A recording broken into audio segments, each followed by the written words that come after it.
Hello, folks. I'm just gonna start in a minute. Let's share the live, and I'm gonna start in 1 minute.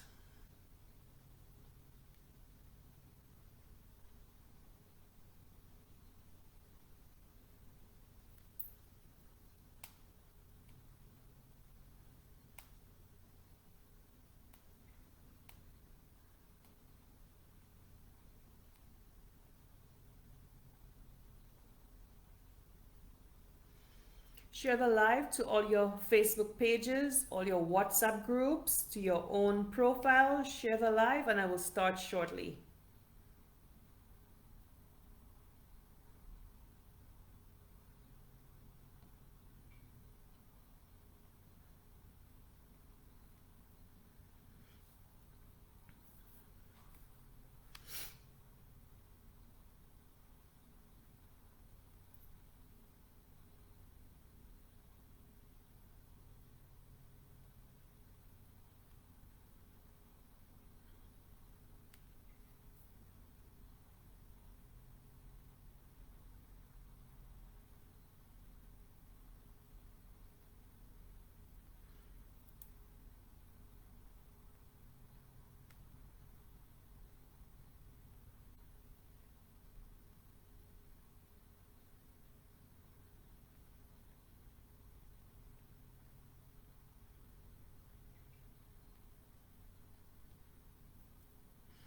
Hi, folks. Hi. Hello, folks. I'm seeing you in the comments. Thank you so much for joining me. Share the live, please, folks. Share it to all your WhatsApp groups. Share it to your different Facebook groups. And we will start shortly.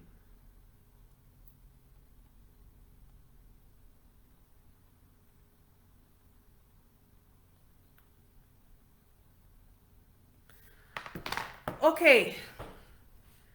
Happy Sunday, everybody. Good evening to you. It's bright and sunny where I am in my part of the world still for now. And wherever you're joining me, in whichever part of the world you are, thank you for joining me on this Sunday. Thank you. Cheryl, McCarthy, Nelia, Mary Charles, good evening to you. Cajetan, Bertha, Martin, good evening. Happy Sunday to you.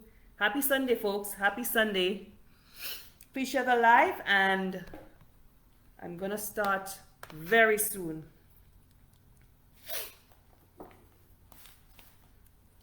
So, folks, I want to say, first of all, before I get into my substantive reason for coming here on a Sunday evening to discuss the comments made by St. Lucia's Prime Minister, the Honorable Pierre, at last week's AGM.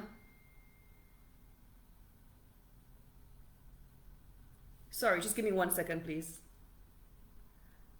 Just give me 1 second.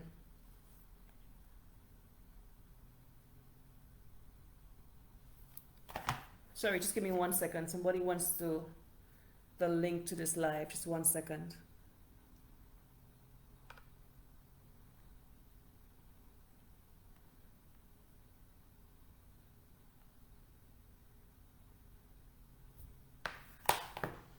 Just give me 1 second, folks, please.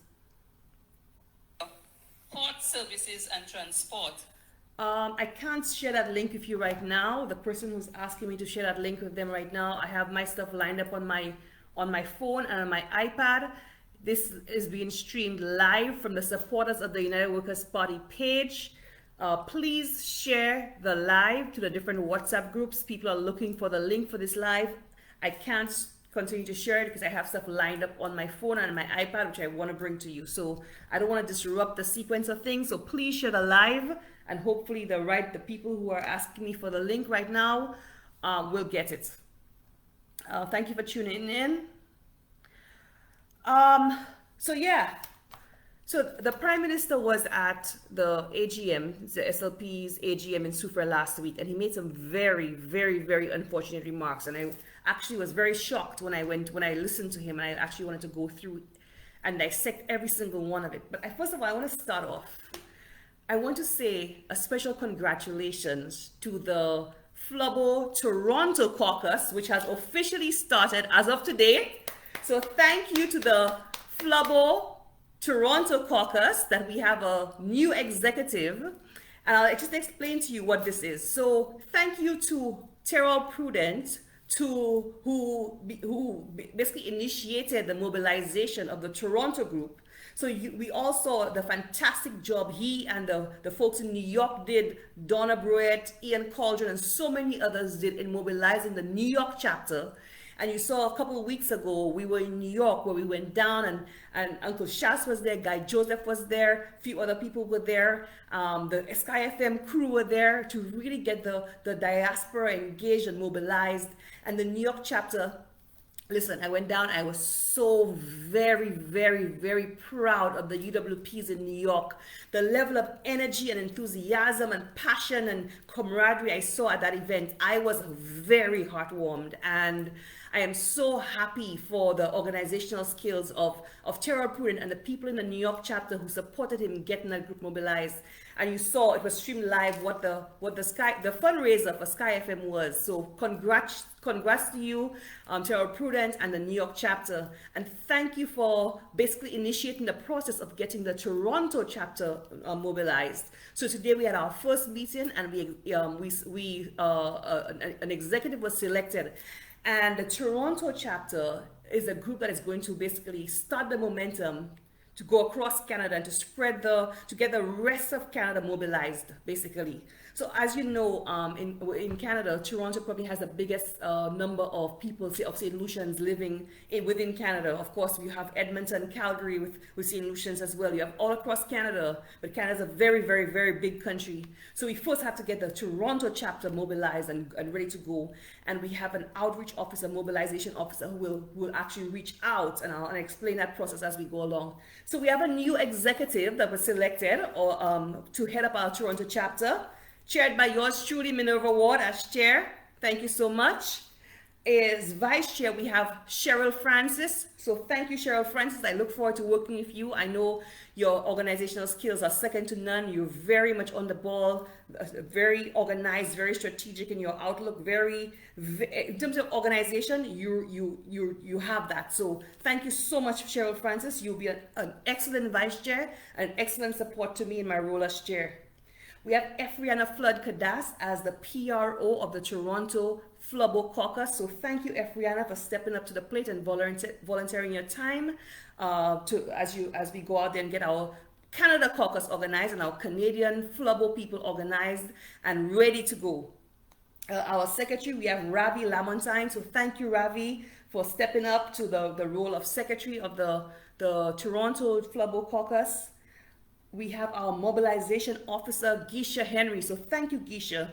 And Geisha is also a very young person. And in speaking to Geisha, one of the things she pointed out was that she sees the need to get the young people in Toronto and across Canada, the young SaintLucians, the young Flubbles, mobilized. And I think Geisha definitely has that youthful energy, that passion, that drive. And I think Geisha will be fantastic in the role of mobilization officer for the UWP Toronto chapter. And as we start rolling out across Canada, I think Geisha will be excellent in getting a list together, the database, and really ensuring our people are mobilized across. The diaspora is very, very, very important. I always say SaintLucia is a very energized and a very engaged diaspora. And we cannot discount the value of the diaspora, not just in terms of sending remittances home, not just in terms of sending barrels home, but a level of influence the diaspora has over SaintLucians at home it cannot be discounted. SaintLucians abroad, like we stay very much in tune with what's happening in our country. We call the talk shows, we listen to the news programs. Chances are when something happens at home, we are aware of it even before SaintLucians at home are aware of it.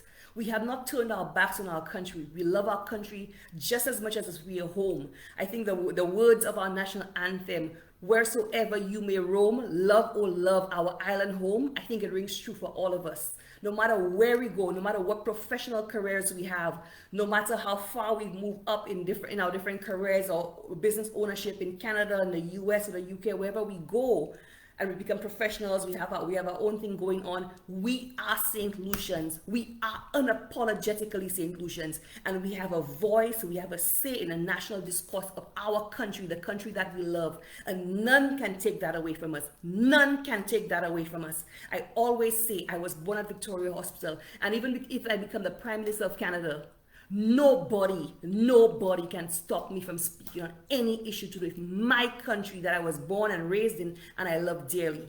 So thank you, Geisha, for stepping up to this role. We have Aveline G. Joye, who's a treasurer, and she lives in Ottawa. Thank you for stepping into the role of treasurer as we get our activities going and we have more money-making activities to raise funds for the party, to raise funds for our institutions like Sky FM, to raise funds for our campaign. You will play a critical role in ensuring that. Sorry, just one second. You will play a critical role in ensuring that you maintain accountability for the funds that we raise and it goes to where it's supposed to be going. So thank you, G. We have 2 floor members, 2 very distinguished gentlemen in the Toronto area and across Canada, very well known, very respectable. And I want to say a special thank you to Ross Cadas, who's a floor member. Ross is known across Canada. He heads up many different organizations. The Black Professional Association of Canada, Ross heads that. And thank you, Ross, for contributing your talents and skills towards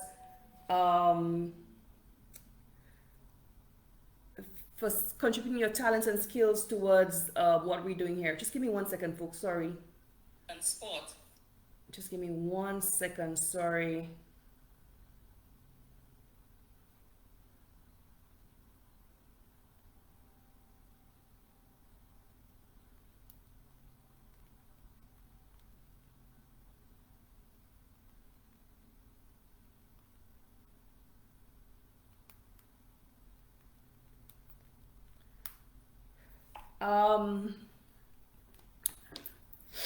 So yes, Ross Cadas, I was saying, thank you so much, Ross. And Cornelius Harrell, thank you very, very, very much, Cornelius Harrell, for stepping up to the role of floor member.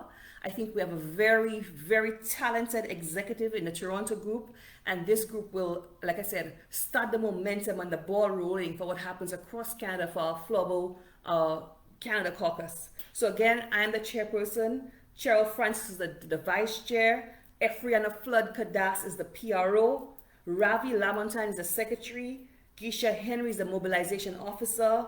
Avelina G. Joye is the treasurer.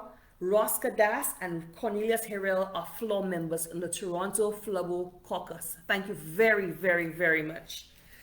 So we are hoping to have our conference in December. Is it the first or second weekend in December? It's around the 8th of December. That's the date we are aiming. That second weekend in December. That's the dates we are aiming to have our first official kickoff in Toronto. So just pencil that in around the 10th or 11th of December, which is that second weekend of December. Just save the date. Keep that weekend clear. That's before all of us go home at Christmas time. We're hoping to have our first conference to get the ball rolling. Flubble is not dead. The people who think that Flubble is dead, people, please share a live, because I'm getting so many messages for people asking me to share a live and what's the link. I have stuff lined up on my phone, so I cannot share from my phone because it's going to disrupt the flow I have for the show. So please share a live far and wide so that people can get it.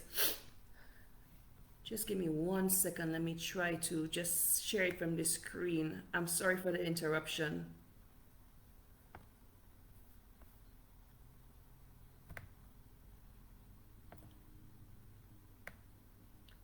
Sorry, just give me 1 second, please.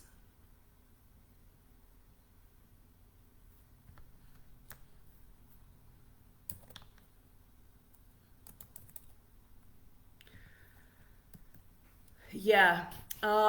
So yes, Yeah, I was speaking about the role of the diaspora in really preparing UWP for what we need to do in terms of having a vibrant party, an engaged party, in having a say in what happens with both within the UWP and within our country as a whole. And I think it's important for those groups in the diaspora to get engaged. So I know Terrell Pruden has been very active in organizing New York. He has started the ball rolling for Toronto. He has asked, now that we have an executive, but he has asked to stay engaged and stay as part of this to make sure he gives us that guidance on getting organized. And these are obviously his skills. I know that he's put a call out for the to Martinique and I think St. Martin chapters, but everywhere we have a huge St. Lucian diaspora in every country, he is going to try to get those groups organized. The UK, I know places like Texas, I haven't heard him mention Texas yet. I'm sure he's going to mention Texas as well because we have a huge St. Lucian population there. But it's very, very, very important for us to get mobilized. Flubble is not dead. For those of people who think that because we lost the election, we are dead, that is so far from the truth. We lost the election by 6,000 votes. So Labour cannot sleep well, and they are not sleeping well. They know very, very, very well that while they may have 15-2 seats, they won the election by 6,000 votes. So they cannot rest on their laurels. And right now they are a very, very, very unpopular party. In 1 year, I have never seen a party become so unpopular after winning a 15-2 mandate as this Labour Party government is unpopular. Now, folks,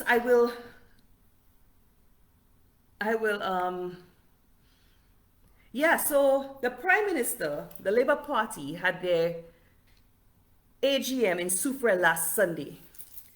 And I listened because I need to stay aware of exactly what's happening in my country.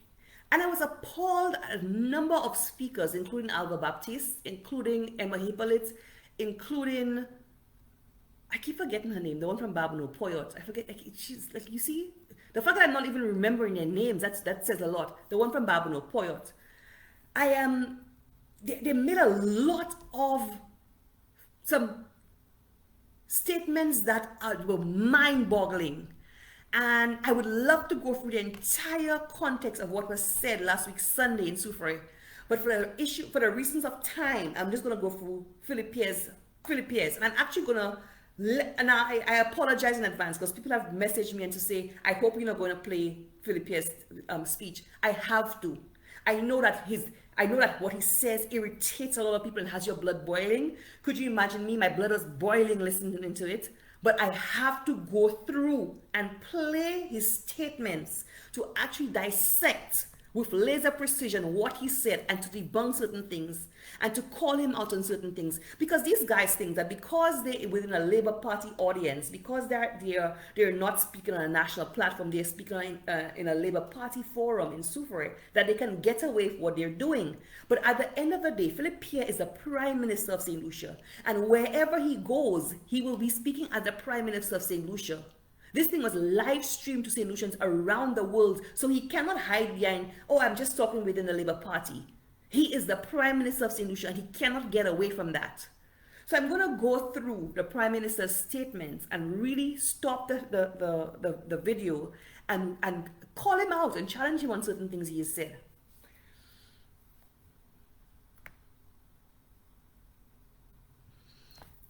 Okay, folks. So this is where, and sport. So this is part of his introduction. And the person introducing him is the mayor of Soufriere. And I'm going to play her whole speech. But I want you to listen to some of what she said about Philip Pierre. Listen to the accolades that she's given to Philip Pierre. He has also served as Deputy Prime Minister in 2011 to 2016. Each tenure has been characterized by a diligent worker with good work ethics, accountability, and dialogue. With this wide range of experience, Honorable Philip J. Pierre has developed a vision of prosperity for our country. Now, folks, please tell me, Philip Pierre has been the member of parliament, the parliamentary rep for Caucus East for 25 years. He boasts. He got her an award recently. He often brags that he's the longest, he and Kenny Anthony, the longest sitting parliamentarians. But really and truly, what is his work ethic in that constituency? What is his legacy in Castries East? We continue to decry the state of Castries East. What exactly is his work ethic? Being re-elected is not a work ethic. Being re-elected is not a work ethic. The fact that you're re-elected, what is your legacy? What tangible things are there for you to show in Castries East? You have one of the most deplorable constituencies in the country. The level of crime, and Kenny Anthony too. The longest serving parliamentarians, their constituencies have the highest levels of crime in the country. What does that tell you? Was issues of housing addressed? Was issues of social programs addressed? Was issues of development addressed? Were issues of employment addressed? Were issues of youth and sports addressed? What is their legacy except a legacy of crime?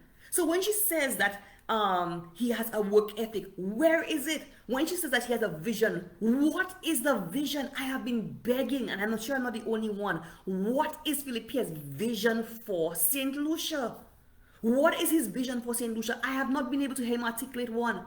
Putting people first, that's not a vision. That's a mantra. It's not a vision. It's not a vision that people like me, that the diaspora that he's running to New York to engage next weekend. It is not a vision we can get behind. As a mantra, and as a fake mantra from everything that we've seen, putting people first. Which people is he putting first? What is your vision? A country is supposed to have a vision. A prime minister should have a vision that everybody at home and abroad can get behind. Okay, we know what we are working towards. We know where the country is heading. We know we are going in common unity towards this. This is the goal. It may be a long-term goal, but we know what the goal is. I have not been able to articulate that vision. So I have no idea where we are going. I just feel like St. Lucia is this rudderless ship. This captainless ship that is just adrift on the ocean, being bashed about by waves, bashed about without a captain, without a rudder. Where is the vision for us to get behind? So I'm not sure what this mayor who's introducing him is saying. Anyway. In 2016, Honorable Philip J. Pierre was elected with an overwhelming vote of confidence as the political leader of the St. Lucia Labour Party and the leader of the opposition. He has led the largest protest action held in St. Lucia against the former administration. This was... You see, that is his legacy. That is the accolade. He's led the biggest protest against the former administration. That is what he's been praised for. You led a protest in the middle of COVID against the very legislation that you are still using today, that you've never changed. Every single protest that he has led was found to be a farce. Nothing but a farce. And I'm telling you, the Labour Party, as somebody who grew up within the ranks of the Labour Party, who understands the Labour Party doctrine, who understands how the Labour Party operates. Labour Party in UP's 5 years of office, they ensure that every single year there was a protest for some reason. Every year. Whether they had to concoct a reason as they did. Remember in August of 2020, Philip Pierre said that in October, after the state of emergency was done at September 30th, that they would bring out the biggest ever protest in St. Lucia. They did not have a reason, they did not know the reason, but they knew that a protest was planned because it is part of the Labour Party strategy. When they are in opposition, every year they find a reason to agitate, to create a protest, even if they have to invent a reason. And that's what they did, because we saw, and now we know, and some of us knew what was happening, but those of you who didn't know, you now saw that Alan Chastain's management of COVID was far, far, far superior than Philip Pierre's. So when you came out in the middle of a global pandemic and a global public health crisis and economic crisis to protest the legislation that Alan Chastain was using to keep St. Lucians safe, we knew that this was nothing but a farce. So you want to take accolades for organizing the biggest protest? Is that something to be proud of? Is that something to be proud of? That you organize a protest against the very thing that you continue to use? That when you came in and were given the opportunity to do better, you did worse? That there were more lives lost, more misery, more suffering than There were more lives lost. There was more suffering. There was more. Folks, I need to share this live. I'm getting so many messages of people asking me for the link. Just I have this thing lined up, and people, please share this live in the various WhatsApp groups. I don't want to call the different WhatsApp groups, the different UWP WhatsApp groups we have out. I don't want to call it out on the live, but I'm getting different people messaging me who I know are parts of different UWP WhatsApp groups that I am in. Please share the live to the various WhatsApp groups. Please, I can't, if I interrupt this, I'm going to have to go back to look for it. Just share the live, please. Yeah, so as I was saying, not just on Facebook, share to the WhatsApp group so people who are asking me can get the live, please. Yeah. So, yeah, organizing protests is something to be proud of. It's an accolade for him. When you organize protests against something that was far better, far better than what you came to do, against a prime minister who was managing a global pandemic, the health and lives of a nation, that you claimed you could have done better, and there was so many deaths, 3 or 4 times the number of deaths under you in the first 3 months. And that's an accolade for this lady to give you, this mayor of Soufriere, I don't know her name. This is an accolade that you think you're deserving of, the biggest protest in the middle of a pandemic, putting the lives of St. Lucians at risk. You're responsible for a lot of blood of St. Lucians. You're responsible for a lot of St. Lucian deaths, Pierre. How could that be an accolade for you? Followed by the first ever vote of no confidence against a sitting prime. Followed by the first ever vote of no confidence. So Pierre brought a vote of no confidence against Alan Chasney, which was shut down. We all know how that ended. So how is that an award for Pierre? He brought the first vote of no confidence, but what is the result of that vote of no confidence? Even Stephenson King stood up and said he stands with Alan Chasney, he supports Alan Chasney. How could that be an accolade for Pierre? Bringing a failed vote of no confidence is something to be given credit for? That's the extent of things you're really reaching for things to pat Pierre in the back. A failed vote of no confidence, including one with Stephenson King stood up and said he supported Alan Chasney. How could that be something to reward him for, or to blow his trumpet on? Prime Minister, on July 26, a date we will never forget, 2021, Philip J. Pierre led the SaintLucia Labour Party to a resounding victory at the polls, capturing 13 of the 17 seats. He was sworn in as the 8th Prime Minister of SaintLucia on July 28, 2021, and holds ministerial portfolios for finance, economic development, and the youth economy. As a proud product of SaintLucia, Honorable Philip presents himself as an experienced servant leader and has been elected as the best choice to restore hope in our country, to be tolerant, understanding, attentive, and work with people to improve the lives of all St. Lucians. Ladies and gentlemen, you had a fluff? Help me welcome you had a fluff? the man of the soil who has kept his promise, the man who will help restore the... You had a fluff, y'all? You had a fluff? Emptiness, sheer emptiness. A year into government, and we know that none of what this lady is saying is true. A man of the soil. What does that mean, a man of the soil? Aren't we all people of the soil? What does a man of the soil mean? Labour Party love to use them kind of words. A man of the soil. I'm a patriot. What exactly does that mean? Does that create 2 classes of St. Lucia? Am I not a woman of the soil? Aren't any of you on this live people of the soil? We are St. Lucians. We need to stop this nonsense. A man of the soil. What the heck does that mean? What does that mean, y'all? Help me understand. What is a man of the soil? We are St. Lucians. You think Philip is any more St. Lucian than me? You think he's any more a St. Lucian than Alan Chasney because of Alan Chasney, the color of Alan Chasney's skin?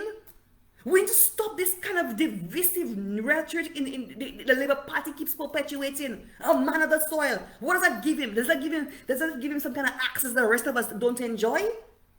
Give him some kind of benefits? We're supposed to do what with that? A man of the soil. Give him special privileges for that? Is he any more a man of the soil than me or you? Trust and confidence of the people of our beloved country and that of the region and the world. Our beloved Prime Minister, Honorable Philip J. Pierre.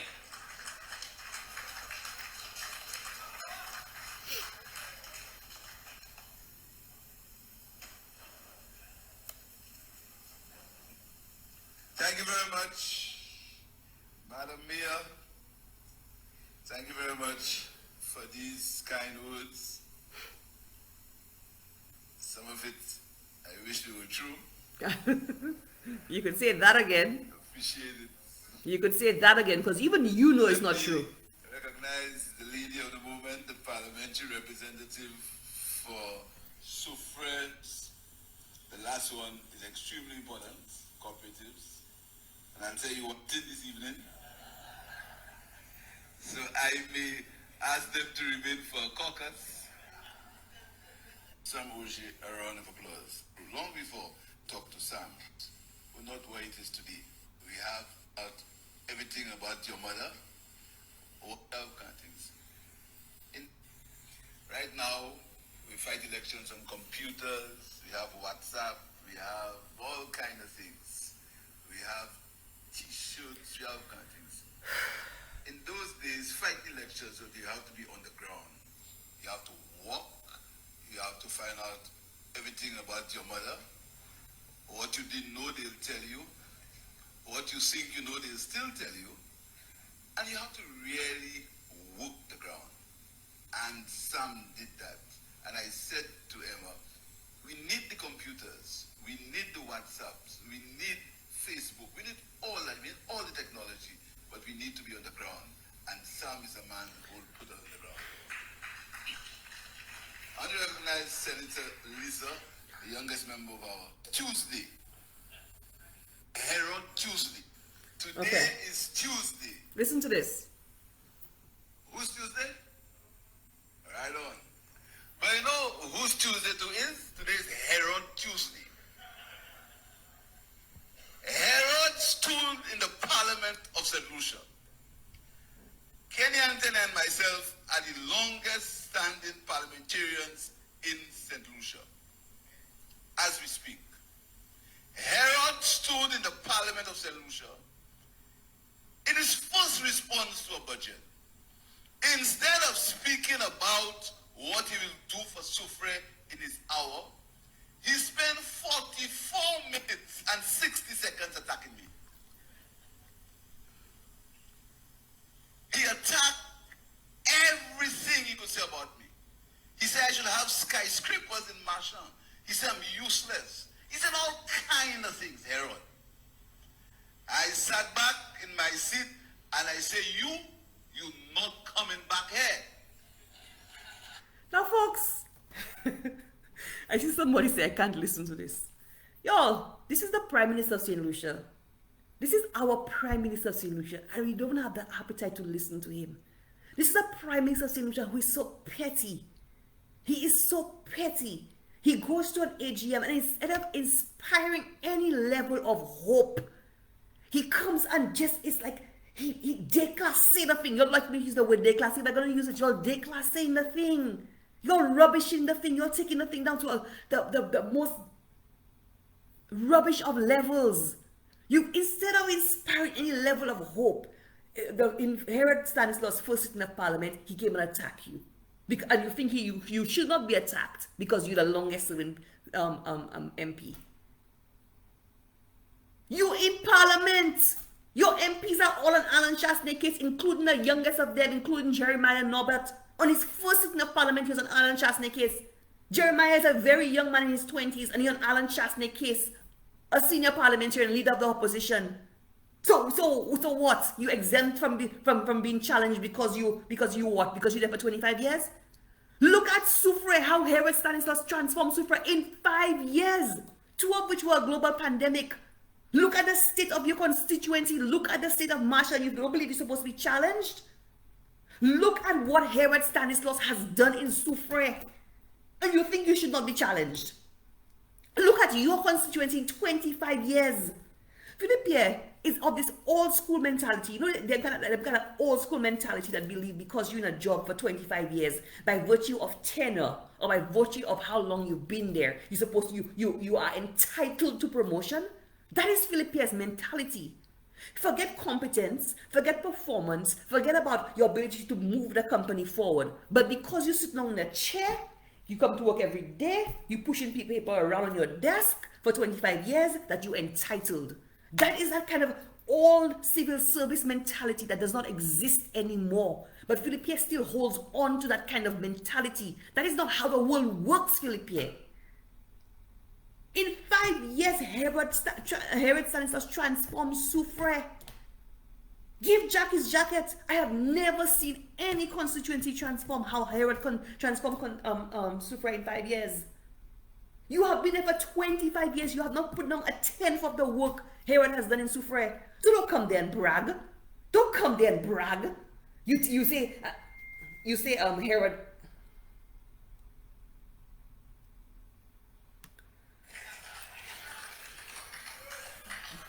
I said you are not coming back here. Are you God? Philippe, are you God? Are you God? Who are you to determine who comes and who goes? Are you God? You do not even know you'd end up where you ended up as Prime Minister. You did not even believe you could have ended up there. Are you God to determine that Herod cannot come back there? You know, is that kind of little stupid little, what's the word for that? These little stupid little bits he throws at his base. I say you are not coming back here. Who are you to determine that? They laugh at me. They say, with good reason. If you had seen them in the parliament, Herod sit down. No, you know that. No, you know that. With his big belly. No, you know that. You hear? With his big belly. With his big belly. You hear a prime minister? Herod sit down there with his big belly. You hear a prime minister insulting people. You hear the level of discourse of our prime minister, the prime minister of St. Lucia. You hear the level of discourse of our prime minister, the insults and attacks on people. You hear it with his big belly. Now let me tell you something. Philippe Pierre has a stammer, a bad stammer.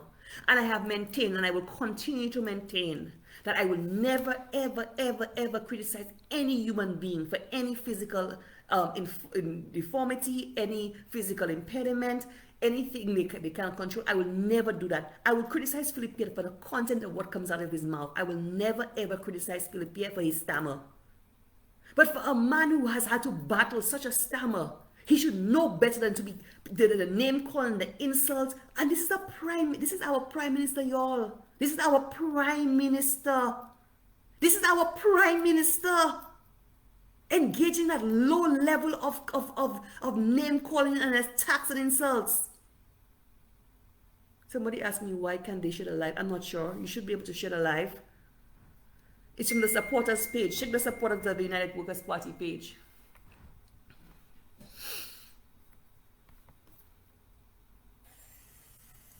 I say you not coming back here. And Philippe, we say you're not coming back here. So every Tuesday. We say you're not coming back here. Every Tuesday, once God spared my life, I was in Soufriere. Every Tuesday. And if the week had 2 Tuesdays, I'll be at 2 Tuesdays. You see what he bases his priorities on? You see what his priorities are when where he spends his time. You listen to him. Look at where he spends his time. So because Herod, on his first sitting in Parliament, challenged him, he spends it every single Tuesday of the week in Soufriere because he was determined to get Herod out. So forget the fact that Herod is working. Forget everything else. He chooses to spend his time because he had to set a personal score with Herod. A personal score. You see how petty and vindictive this prime minister is? You see the pettiness and vindictiveness of this prime minister? And then he wants to act like he's above board? You see it. You hear from his own mouth. Because to represent people, you must be respectful. To represent people, I you must hope set you example. know that, Philippe. I hope And you know that. You cannot be a rookie. You just come in the parliament.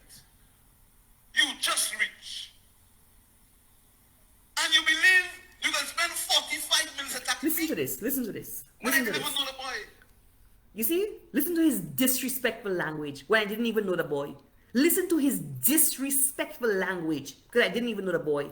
But yet, in the first sitting of Parliament, you have all your MPs, including the most junior ones like Kenson Kazimi, like Jeremiah Norbert, like Wayne Gerard, all of them attacking Alan Chasney, the leader of the opposition. I was most shocked about Jeremiah Norbert. I was most shocked about Jeremiah Norbert. You have all of them going after Alan Chasney. And you're talking about respect and the boy. You see how he uses demeaning language? That is the Prime Minister of St. Lucia. That is the Prime Minister of St. Lucia, y'all. Listen to his language.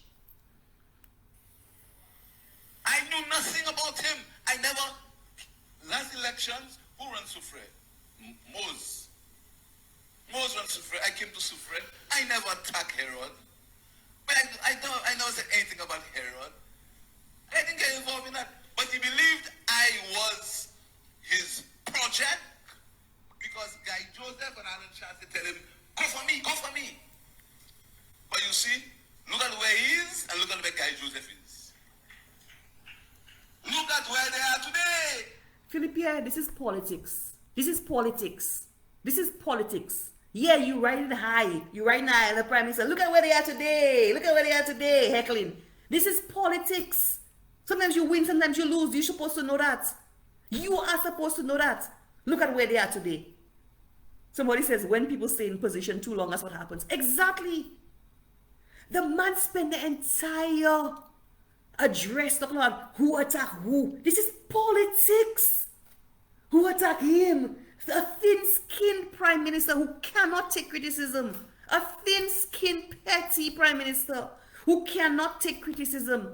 Talking about where they attack him. Don't you attack people in the house? Doesn't the Labour Party attack people in the house? All the guns will get at will think at Guy Joseph and Alan Chasney. So what are you talking about? You don't think are you exempt from people holding you to account in the house platforms? Your entire just instead you inspire hope, instead you inspire anything that you have to talk about in terms of governance, in terms of where the country is heading. You come out to Soufriere attack and talk about who's attacking who. Is that the level of what we've come in St. Lucia, y'all? Is that the level? Both of them outside Corridor. And you see, once I'm in politics, Hear this, hear the nonsense, hear nonsense. Herod will never be in parliament. Hear nonsense. You are not God. You are not God. And I have nothing personal against him. You are not God. Personal against people in politics. I don't hate nobody. I got nothing personal. So don't come and tell me I have anything personal. Yes, you do. I have nothing personal. Yes, you do. You are very petty Prime Minister. Who are you to decide that? Who are you to decide where his place is? The people of St. Lucia decide who's in Parliament, not you. You are petty Prime Minister. Who are you to decide that? Herod has achieved far more than you on the basis of merit. He should have been Prime Minister 100 times over you. Who are you to determine who's in Parliament or not? You see this kind of nonsense from the Labour Party, y'all? St. Lucians, y'all need to push back on it. Somebody said Pierre still has not realized he won. The guy is still pinching himself. Oh my God, pinch me, pinch me. I can't believe I'm Prime Minister. He must wake up every day. Wait, am I really Prime Minister? I can't believe this. Pinching himself. The man goes international every single place he goes to speak. At the UN in Mexico, wherever. On July 26, 2021, the people of St. Lucia gave me a resounding mandate. The Prime Minister of St. Lucia. Of course you're the Prime Minister of St. Lucia. That's why you are the thing. That's why you are the event. Stop pinching yourself. Oh, it's over a year. It is well over a year and you're still pinching yourself that you're Prime Minister. You are Prime Minister of St. Lucia. Get out of campaign mode and start governing. You come down to a thing, people waiting to see. The country's in a mess. People desperate for just to see what you can offer them. And you're still in campaign mode. Talking about who attack who. All kind of bitties. That's a state of prime ministership in our country. all what I have against him. Not to be in the Parliament of SaintLucia because he's disrespectful, he's rude. You're not disrespectful and rude. You're not. People of Soufriere. What? All what I have against. Wait. Let me hear that again. I have nothing personal against Herods. Nothing personal against him. All I know is his place is not in the Parliament.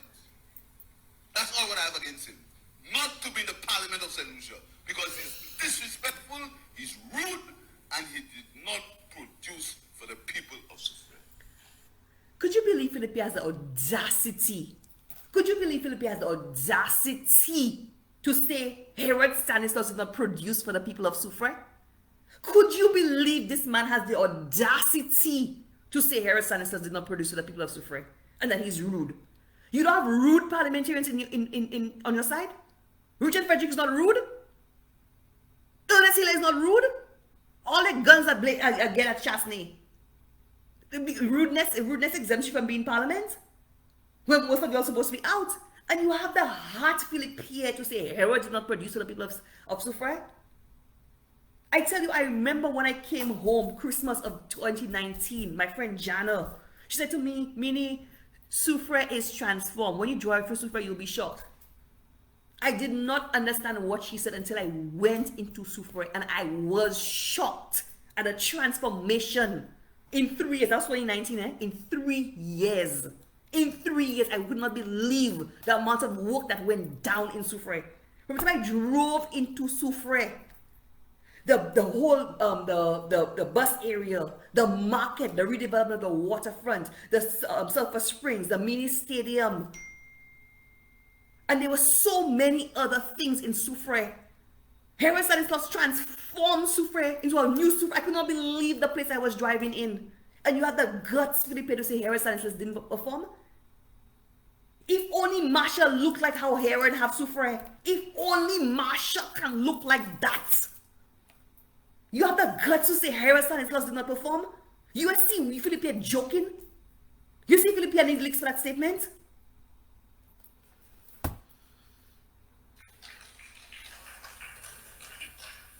So my sisters and my brothers, I want to thank you. Because in this politics, it's a very lonely existence. People don't think so. People think you're the prime minister, you wear coats, you wear suits and ties, you go to meetings, so they think two things. They think you have money. They think you have money. And they think that you have a very happy life. This life is challenging. It's painful sometimes, but most of all, it's lonely. You know why it's lonely? Philippe, were you the first prime minister? You sound like you're the first prime minister. Alan Chastain just went for it. Kenny Anthony went for it before. Are you the first prime minister? What you complaining about? You wanted the job. You wanted the job. You were the most ready prime minister. Now you come there complaining. I never see a prime minister who can complain and make excuses and cry and cry and cry and cry like this prime minister. How can you inspire hope when you are always crying and complaining? You wanted the job. You signed up for it. You're the most ready one. Stop complaining. You think Alan Chastain went through less? Alan Chastain went through 2 years of a pandemic. It's lonely because when you go home at nights, the only person you have to deal with is yourself. You should get a wife, and you Philippe. have to think about the problems of the country. You should get a wife. The problems of the men and women who work with you. How you can satisfy all these things, but at the same time keep your sanity and keep the country in balance. And it's an extremely lonely existence. And one day in politics, little things matter. Very little things matter. And one day I sat in my office and Emma came and she said to me, "Chief, you okay?" She'll never know what that meant to me. Because at that point, I was probably at one of my lowest moments in the politics. Because what is more painful is when you try and people, some of the people that you know, they say the worst things about you. Y'all, Philippe has not gone through a 10th, not even a 5th, of the abuse of the attacks leveled at Alan Chastanet by Philip Pierre's Labour Party, incited by him. He has not gone through a fifth of the attacks, insults, unappreciation that Alan Chastanet went through under his Labour Party, which he incited. When Alan Chastanet was trying his best in the middle of a pandemic that no country in the world was prepared for, knew how to manage, everybody trying to figure out this thing to navigate it. Chastanet up at all hours of the night. You ever hear Chastanet complain, come and cry to us? You ever hear Chastanet come and cry to us? Only once I saw Alan Chastanet. I think he was really upset with people challenging the protocols and stuff when he was trying to keep the country safe and to keep the borders open. Because of, again, for the rebellion that Philip Pierre and his Labour Party would sit in St. Lucians, rebel against the protocols, rebel against the COVID police, rebel. Everything Alan Chastanet tried, Philip Pierre and his Labour Party, and he was very much at the forefront of getting his people in St. Lucians to rebel. Only once I saw Alan Chastanet upset. Only once. I never heard Alan Chastanet come and complain about the nights he had no sleep because he was on the phone negotiating with an airline company to come back to St. Lucia, or a cruise ship company to come back to St. Lucia. Trying to get flights back, trying to get this thing, trying to get that thing, trying to get loans rething. So he can make sure St. Lucians were paid, civil servants were paid. Not a single cent was ever missing to a civil servant during 2 years of a pandemic when revenues were significantly reduced. I never heard Alan Chastanet come and complain. I'm sure it hurt him. I'm sure it hurt. There were days he went home and maybe cried on his wife's shoulder. I'm sure. I am sure that the unappreciation when you have a health crisis, a global pandemic, a health issue where you see the lives, people are dying, you see people getting sick, you don't want to get your hospital and your healthcare staff overwhelmed. On the other hand, you see you have an economic crisis, your revenues are significantly reduced, your expenses have mushroomed because you now have costs that you'd never even fathomed.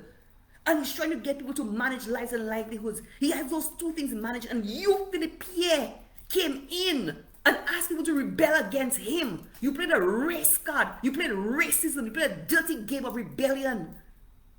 You were disgusting during 2 years of the pandemic. That's why I have no respect for you, Philip Pierre. I have no respect for you, Philip Pierre. None. You put the lives of St. Lucians at risk. You couldn't even care about the lives of St. Lucians. You didn't even care they died just for you to get into office. You did not care if St. Lucians died for you to get into office. And that's why I cannot stand you, Philip Pierre. Politics is politics. Politics is politics, yes. But you could not care if St. Lucians died for you to get into power. And you tell me about you want to put the people of St. Lucia first. You put the people first. Which people are you putting first? When Shasta was pleading to St. Lucians that we have to manage our health and our lives and keep the country open because COVID will not last forever and we have to keep things running. We have to keep people paid and employed. That the country cannot pay income support forever. We can only do 3 months. But we have to keep things running. We have to position the country to come out of COVID stronger. When he was trying to invest in infrastructure to keep the country running, to keep people employed, to keep money circulating, what did you say? You said people don't eat roads. And today you want to come and cry that what people say about you. You have not even gone for a fifth of what Alan Chastanet went through. You're the very thin-skinned Prime Minister. Look at how you mobilize your people to attack Alan Chastanet. Every time he came live, you mobilized your Labour Party. And it's you, I know, because I was in the Labour Party. I was the bosom of the Labour Party. I know it's y'all who mobilized your people to come and attack Alan Chastanet. And every single time he went live, to create a state of rebellion and unrest and unease and confusion in the country just for you to win an election, Philip Pierre. I have no respect for you. I have no respect for you.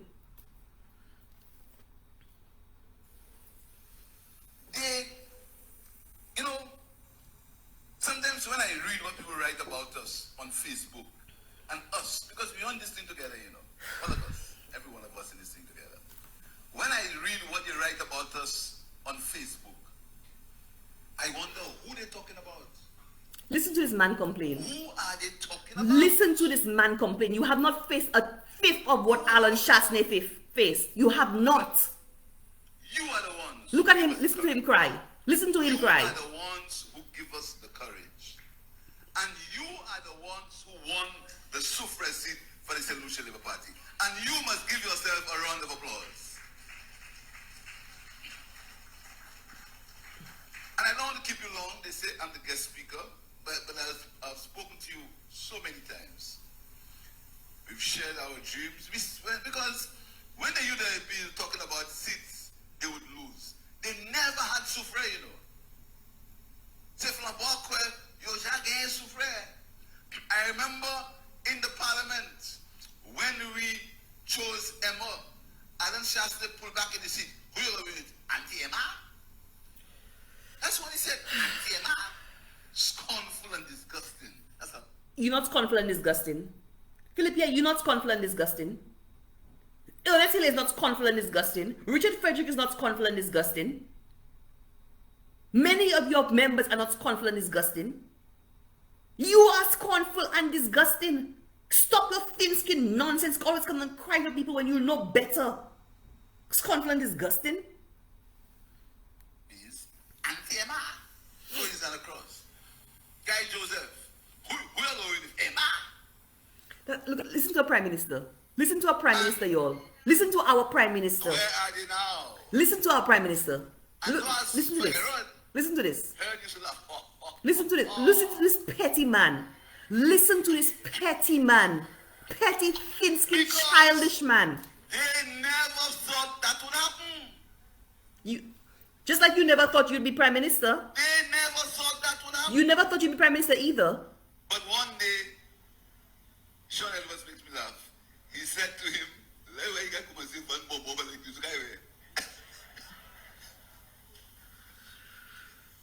you know, because I saw Emma win a grocery seat. And when you're in politics for as long as me, you have the experience of seeing things happen. I saw Emma win a grocery seat. Emma won a seat when the man had won by 2,000 and something votes, you know. She also lost it, Philip Pierre. Eh? She also lost it. Have you forgotten that? She also lost it. She also lost it. One by one, church by church. She also lost Grosley, Philip Pierre. What are you talking about? She won, but she also lost it. That's the nature of politics. That's why you can't come there and gloat. But you see, Emma is an auditor.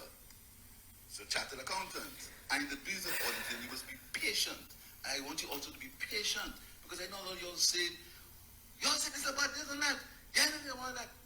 Patience. Patience. And Emma is an auditor. Auditors have patience. Tick by tick. In old-fashioned auditing, there were no computers. So you have a big ledger, big soap, you have to go tick. You see where his head is? In old-fashioned ledgers. The guy's a dinosaur living in the past. And that's her training. And that's what she did in Grosley. So when it came to Soufriere, and I knew, because I studied the politics of Soufriere. So I said to Emma, you have to get yourself Philip, in the garrison. the politics of Soufriere is that every term the Soufriere changes parliamentarians. That's the politics of Soufriere, except for one time Herods stayed it twice. That's the history of Soufriere. So what you're talking about is nothing scientific. You could do what you want for the people of Soufriere. They're changing parties every term. I studied the history of Soufriere. Well, was it to study? Soufriere is very clear. They change things every term. So you come in as if it's some kind of scientific something you have. Where? Quelas and Fonseca, the garrisons, did that. And you see what she's done? We've already done work in Fonseca. Because you do not know, you may not know, that the houses on the Mocha estates, all of them were in a state where they own a lot of money to the credit union. Listen to that. Emma wrote me, we went to Parliament, and we wrote off all the debts for the credit union. Listen to that again, y'all. Listen to that. This is the sort of development Labour Party does. Writing off debts for people. That is the kind of dirty politics they play. Writing off debts for people. So there is no real development. It's not people being taught to fish. So I'm teaching you to fish. I'm developing there so you can earn a living to not end up with those debts. That there's opportunity for development. There's the long-term opportunity for income. The same thing they went into Cashew Central and did. Pay off, write off debts that the people are owing in the CDC. A place where that rents already are minimal. They went in. You see what they're doing there? To make sure they get the people on their side. They're buying votes with government money. They are buying votes with government money. Instead of putting real, meaningful development like Sir John did, like Alan Chasney did, like Herod did. They are buying votes with government money, writing off rental debts for people in the CDC in Castries and in Soufriere. That is what they are doing. People pay close attention. The houses of the Mocha estates, all of them were in a state where they owed a lot of money to the credit union. Emma wrote me, we went to Parliament, and we wrote off all the debts for the credit union. And this is about government that cares about people. And you know, people sit, I have some of my court, some of the party people say, they feel Flubble say this, Flubble say that. Flubble have nothing on us. Really? Really? Look at our year and look at their year. Look at what we've done in our... Philippe, what have you done in your year? What have you done in your year? That's what everybody's asking. The country is in a state of comatose. The country is in a coma. You have shut down all projects. Nothing is rolling. Everybody was employed on different projects, road projects or infrastructure projects around the country prior to July 2021. They are out of a job. Crime is sky high in the country. What are you doing? You're talking about in a year you have done more. Where is the more? Where is it? Where? Saying it will not make it true. Saying it, just empty words will not make it true. What can you point to in the first year? Paying CXC for maths and English? Writing up debts for the CDC and in Soufriere? Is that it? Is that it? Is that what you accomplished in a year, Philippe Pierre? That is not good enough. Yeah, and look at what done in there. But you must be more confident. You must have more confidence in yourself. Listen to this, eh? Listen to this. So Philippe Pierre, clearly he's getting a lot of pressure. Not from the UWP, eh? The UWP has been very quiet and letting them do their thing. They are getting pressure from themselves. The people who put them there are giving them pressure. The people who put Labour Party there are the ones challenging them and saying, we are not satisfied with you. So look at what he says. Listen to his words carefully. Philippe does tell on himself. Listen to his words very carefully, y'all. Listen to his words. Listen to his words. And look at their year. Look at what we've done in our year and look at what's done in their year. Their year. But you must be more confident. You must have more confidence in yourself. You must have more confidence in yourself. The people have no confidence in you. The people have no confidence in you. It's not a matter of themselves. They have no confidence in you, Philippe Pierre. The people who put you there have no confidence in you. You must protect the victory. Y'all, I want you all to listen to the tone of Philippe Pierre very well. Let's protect the victory thing. This government is coming under a lot of pressure from their own camp, people who have put them there. And like I always say, the people who put them there have to be the ones who take them out. It's not the 33,000 something that people that voted for Flubble. The people that voted for Flubble understood the work of Alan Chasney. They were not fooled by Stephenson King. They did not stay home on election day. They went out to the polls and gave Alan Chasney the support and he deserved. The people that put Labour Party there are the people who have to take them out. And that is the pressure Philippe is getting. His own people are putting pressure on him. And Labour Party people have gone quiet. You know why? They cannot defend the indefensible. They cannot defend it.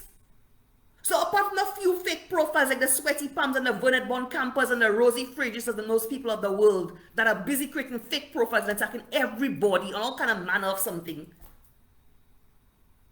They cannot defend their record. No right-thinking solution can defend the record of this government. They cannot. So he is appealing to his people. People, listen to it carefully what he's saying. Protect the victory. What is protect the victory? Protecting the victory. Are you asking your Labour Party supporters to go and attack people? Attack people, that's what you're asking for them to do? Is that what you are asking? What do you mean by protect the victory? Protecting the victory is you working, you performing. That's how you protect your victory. Perform. You are elected to perform a job. Perform. That is how you protect the victory, Philippe Pierre. Not asking your Labour Party supporters to defend the indefensible. To go and attack people. To create fake profiles on Facebook and be attacking people left, right, and center. To be writing to people's jobs. Trying to do what? As if they're going to shut up, to intimidate them into silence? For what? It's not going to work. Is that what you mean by protect the victory? Beat everybody into submission. Beat everybody into silence. Anybody who challenges you or asks you to account, silence them. Find some way to attack them where they know, let me keep my mouth shut, boy. These are Labour Party people going to come and beat me up. Let me tell you, I tell you already, Minerva is what is not one, eh? Minerva what is not one. You can try everything you want to try Minerva what is not one. And the Flubbos I see these days, they are awakened. They are awakened. They are not afraid of your attacks.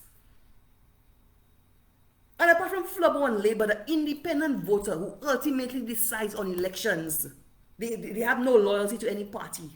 The independent middle of the road voter, they're the ones that are most disgusted if you all, and they're not afraid to say it.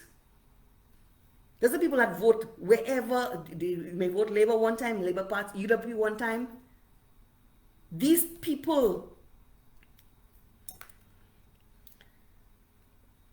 who ultimately decide on the outcomes of elections, they are the ones who are most vocal in their disgust and disappointment of this Labour Party government. So when you tell people protect the victory is going to work, Philippe Pierre.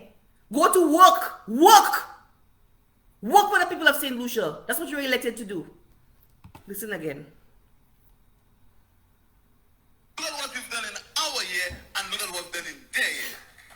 But you must be more confident. You must have more confidence in yourself. They have no confidence in you. You must protect the victory. You must protect the victory. And any nonsense where these guys, these rejected guys say, but yeah, Chasney is pastime. Chasney is history. Oh really, Philippe? Oh really? Oh really? Again, are you God? Are you God? The 15 seats Labour Party has, y'all won by just about 6,000 votes more than UWP. Y'all are not sitting pretty and y'all know it. Y'all are not sitting pretty and y'all know it. And y'all know very well the confusion and the lies by Stevenson King caused a lot of Flubbos to stay home. So y'all know very well y'all are not sitting pretty and y'all are not comfortable. I have never seen a prime minister lose popularity so quickly. I have never seen a government so unpopular in 1 year. I have never seen so many people saying they regret their vote. I have never seen such bias remorse as I see in the country now of people who voted for you, Philippe Pierre. I have never seen it. You are not comfortable and you're not sitting pretty. So don't come and talk about Chasney. Chasney is history. Don't come and talk that nonsense. Yeah, John Compton has won history. John Compton lost an election. John Compton lost an election. Where Alan Chasney is today is exactly where John Compton was in 79. Don't get comfortable, Philippe Pierre. Where Alan Chasney is today is exactly where John Compton was in 1979. Do not get comfortable. And only a fool would count Alan Chasney out. Only a fool. But that's your bravado because you don't even believe that. You know better than that. You don't even believe that. Alan Chasney is the man you all fear. Alan Chasney is the man you all fear. Guy Joseph is the man you all fear. That's why you had all guns pointing at Guy Joseph.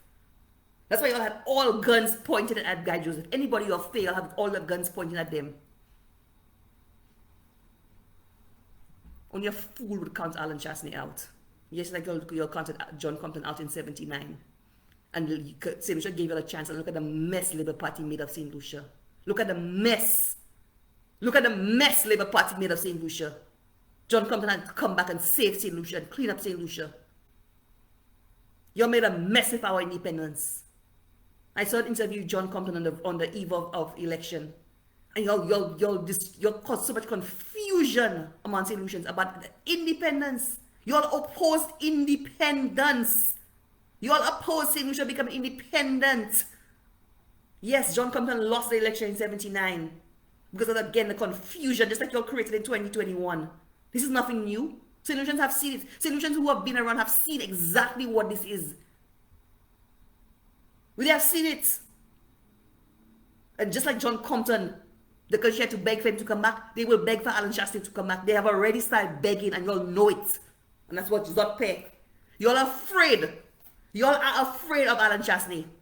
And so you're doing everything, including interfering in the internal politics of the UWP. Including interfering in the internal politics of the UWP. You're doing everything you can to see the back of Alan Shastin, the man you fear. Today you all want to act like you always love John Compton. Labour Party did not love John Compton. You all give John Compton a very nasty time. When I hear you talk about John Compton, oh, this is not the party of John Compton. As if you're like John Compton.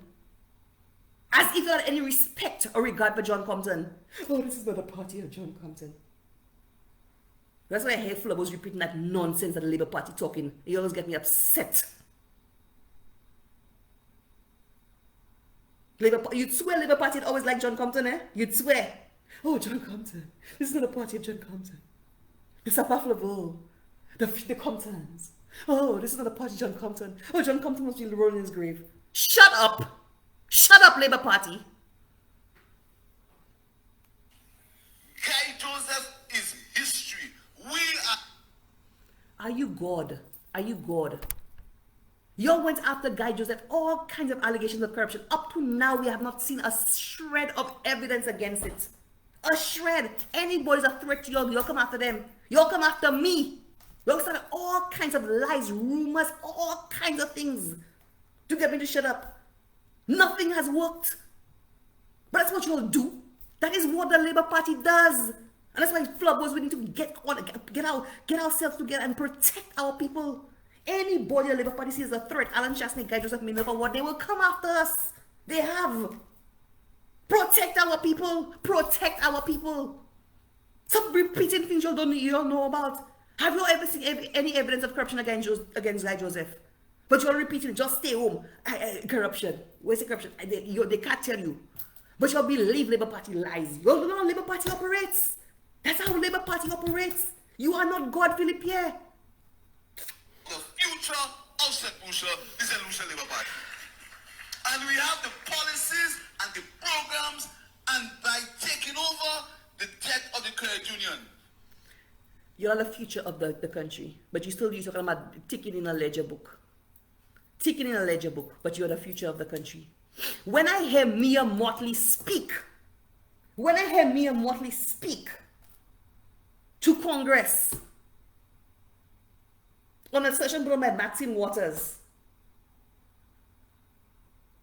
when I hear Mia Motley speak, the impacts of de-risking on the Caribbean and the strategies for ensuring financial access. When I hear Mia Motley speak about cryptocurrencies, fintech, NFTs, that's the level of which Mia has a conversation. And listen to our Prime Minister. Listen to this mess. Listen to this disaster. And this guy says he's the future of SaintLucia. SaintLucia finish. SaintLucia finish if that is the future of SaintLucia. If that is the future of SaintLucia, SaintLucia finish. We did two things.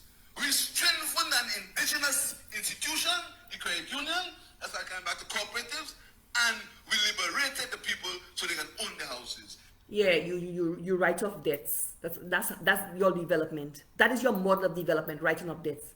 No meaningful, sustainable method of income generation for the people, writing off debts. That is your model of development, Pierre. What a shame for SaintLucia. What a shame for SaintLucia. What a shame for SaintLucia. That is what government is all about. We did two things in one stroke. Let me pay tribute to Sean Edwards. Look at what is in education. And you know, we take these things for granted because we listen to nonsense. If your father is a millionaire, $150 facility fees means nothing for you. Why do they always have to talk about Alan Chasney and his father's money? Why? Why? The same opportunities Michael Chasney had to build a life for his family and for his son and for his children is the same opportunities your father had. Why do you have to always go back to Michael Chasney's money? Michael Chasney worked hard for what he had to give his children a better life. Isn't that all we try to do? You work hard to give your daughter a better life. She was born in the US. She has a better life in the US. We all try to give our children a better life. Why you always have to go back to Alan Chasney or Michael Chasney's money? Why is his money burning you, Pierre? Why is his money burning you?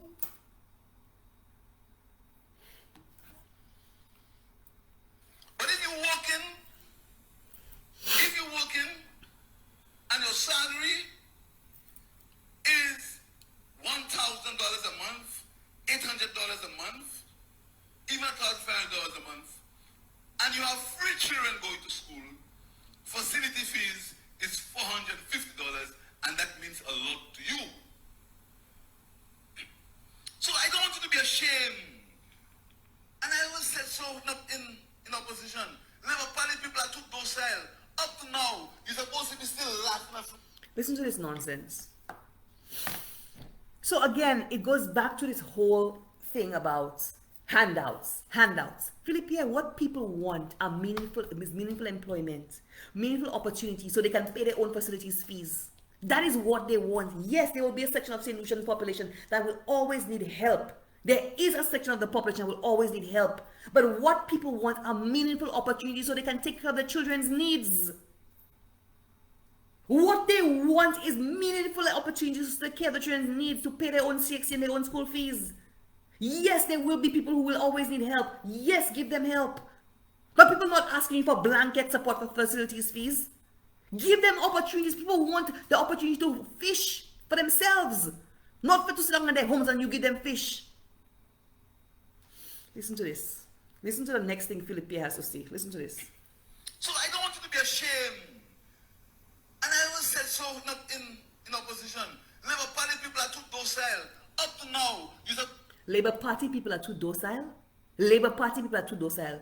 The people who are up and down insulting people, attacking people are docile.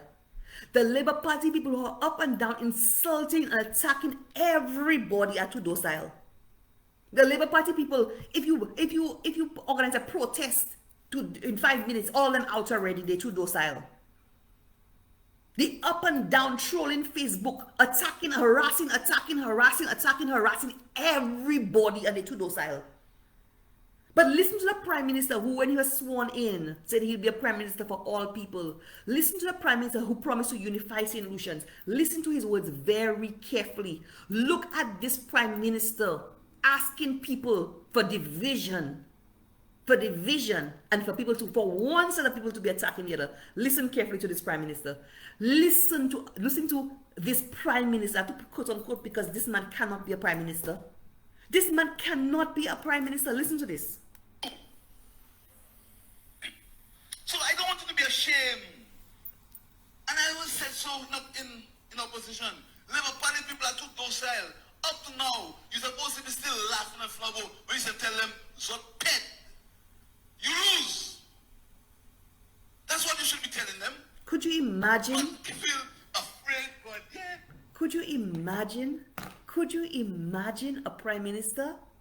Could you imagine a Prime Minister telling Labour Party people that when this government is challenged, and asked to account for their stewardship in office, that Labour Party people should come and tell them, you lose, Uped.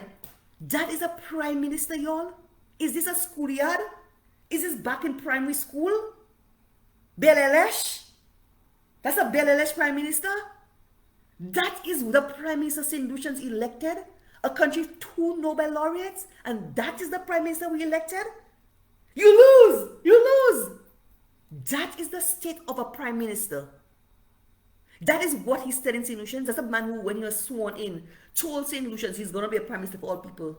So when he's asking Labour Party supporters to listen to what he's saying, they need to stop being so docile, be more assertive.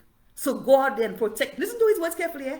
All of which is asking you Labour Party people, is inciting Labour Party people to attack other St. Lucians who challenge his government. Protect the victory. Go and tell them you lose. You're too docile. That's what he's asking them to do. Could you believe this Prime Minister? Could you believe this Prime Minister? That is the state of the Prime Minister. And then he'll talk about he wants to unite St. Lucians. He wants St. Lucians to unite. He wants St. Lucians to unite. That is the state of the Prime Minister. Look at what he's asking the Labour Party people to do. Tell them you lose, we beat you. And when I'm in Parliament, I say I beat you, I beat you. Y'all, I play that again. I play that again because I'm sorry to y'all, that's your ears, but you'll have to hear this again because this is unbelievable of a Prime Minister. This is the lowest of lows. This is unbelievable of a Prime Minister. After Flubble, we should tell them, so pet, you lose. That's what you should be telling them. Not feel afraid, but tell them you lose, we beat you. And when I'm in Parliament, I say I beat you, I beat you. A Prime Minister. That's what. Is he 6 years old? Is he still going to the RC boys' school? Is he still on the playground? Is he still on the playing field up in Marshall and he's 6 years old? Could you believe this is the Prime Minister of St. Lucia? Y'all, when I follow Mia Motley, you feel inspired. When I follow this man, I don't even know what to feel. I am disgusted. I am disgusted. I am beyond disgusted at the state of St. Lucia under this Prime Minister. That is the level of conversation coming out of a Prime Minister's mouth. I tell him I beat you. So no, I don't want you to be nonsense. These guys, and speak a shot one, they go, what's his name? Dominic Fede. You heard the insults? You heard the insults. You heard the insults. You heard the insults. Look at our tourism. Look at our tourism. St. Lucia is the best performing country in tourism in the region. Thank you, Alan Chasney. Thank you, Alan Chasney, that St. Lucia is the best performing country in tourism. Because this is the same Prime Minister. This is the same Prime Minister who said Alan Chasney was the only man, the only Prime Minister who believed that tourism would return after COVID. This is the same Prime Minister who said he does not understand. He never understood the importance of tourism to St. Lucia. Today he's bragging for the work of Alan Chasney. He is bragging about the work of Alan Chasney. When Alan Chasney was saying to St. Lucians, COVID will not last forever. We have to keep our country open. We need to keep our tourism industry open. What did Pierre do? He rebelled against it. He wanted the country shut down. He wanted to hurt our tourism industry. That's why I tell you I could never respect Pierre. I have zero respect for that man. Zero. I had a lot of respect for Pierre as a human being. I have zero respect for him. Because not for the sake of politics do you mess with the lives of St. Lucians and the economy and livelihoods of St. Lucians. I have zero respect for you. I have zero respect for you, Pierre. You do not care if St. Lucians died. You did not care if St. Lucians didn't have a job to put food on the table. You just want to win an election. And you did nastiness to win the election. And today, you want to take the credit for Alan Chasney's work in tourism. A man who said Alan Chasney is the only man who believed tourism would return. Thank God Alan Chasney had a vision that you'd never had. Thank God Alan Chasney believed in St. Lucia and the people of St. Lucia. Thank God. Thank God for Alan Chasney. Today you want to brag about Alan Chasney's work? Where? How? What are you doing? You want to boast about Ernest Hilaire? The same Ernest Hilaire you had to summon to an emergency meeting after the last parliament. Parliament was on a Tuesday. You summoned Ernest Hilaire to an emergency meeting the next morning at 9 a.m. Emergency meeting. You summoned him. Ernest Hilaire was discombobulated in the office. Discombobulated. You told Ernest Hilaire tourism was underperforming. Ernest Hilaire had all his heads of department in a meeting until 10 p.m. that night. He had them writing reports on what they had accomplished in a year. Because of the pressure you put on Ernest Hilaire, because you know fully well Ernest Hilaire is underperforming in tourism. How I know that? I know everything that's happening. I know everything that's happening. You forget I'm in tourism too? I know everything that's happening. The braggadociousness you come in with, that's nonsense. You know fully well you summoned Ernest Hilaire to a meeting, putting pressure on him, and he put it to his heads of department, had them in a meeting until 10 p.m. that night. They had to write a report on everything that happened here last year. Come and tell me I lie. Come and tell me I lie. Come and tell me I lie. And you want to come and they boast now? Who you fooling, Philippe? Tell that to people who don't know better. Tell that to people who do not know better. And Ernest Hilaire is out now, seeing about our tourism. Who you fooling? Who you fooling? Secretary, and I said to who you my fooling? colleague, KBNA yesterday, I said to him, who you fooling, Philippe? I apologize, because I should have really spent more time in Microsoft. Because if I'd spent more time in Microsoft, Shasne's father would have fired him already. Listen to this arrogant fool. Listen to this arrogant fool. If he had spent more time in Miku South, Shasne's father would have fired him already. You had to make alliances with the devil to win an election. You had to make alliances with the devils to win an election. Emmanuel asked Stephenson King to fire because the US took his visa from him. The US took his personal and diplomatic visas. You all had to make alliances of convenience with the devil. Emmanuel put pressure on for Stephenson King to fire him from his cabinet, because the US revoked his visa. Up to now, he can't get that visa back. You all had to make alliances with him, leaving strategic space for him for you all to win an election. You all had to connive under the cover of darkness with Stephenson King. Connive under the cover of darkness with Stephenson King. Make deals with the devil. You all made deals with the devil to win an election. That's how you were not even sure what you'd have won the election. But today you bragging. Oh, I should have spent more time in Miku South because Alan Shasney's father would have fired him. A man who had to make deals with the devils, form alliances with people like with Richard Frederick and Stephenson King to win an election. Here's the nonsense he want to talk now. Miku South.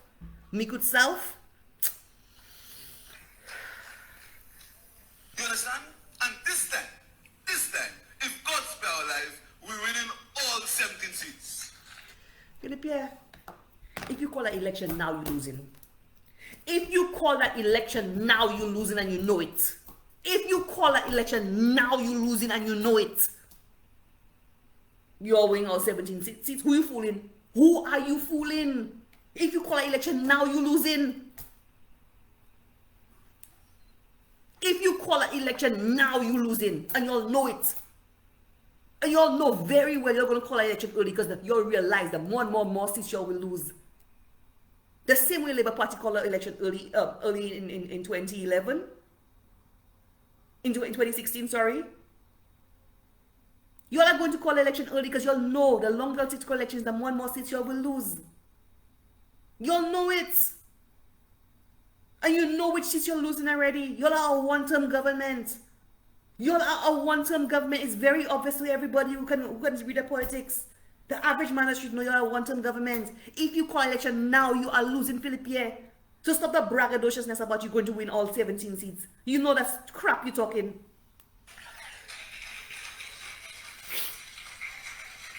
Because our government, and I'm back to education. I don't have time to deliver all the ministries. Every minister and every ministry has performed. Performed how? Performed how? How have they performed? CXC fees. How have they performed? Again, if your father is a millionaire. Again. Why is Michael Shasney's millions bothering you? Two children doing CXC. Why is And Michael the Chasney's fee is billions $200 bothering you so for much? each child. That's $800. And the government says they are paying $2 for you. You have to understand that's a government for you. Again, why is Michael Chasney's millions bothering you so much? Your father had every opportunity to work and make his millions the same way Michael Chasney made his millions for his children. Michael Chasney made his millions for his children. Your father could have done it too. Nobody tell you and your father to stay as policemen. Not knocking on police, but you dwell on Michael Chasney millions. Stop minding the man business. Your father had every opportunity to make it too. And again, the handouts.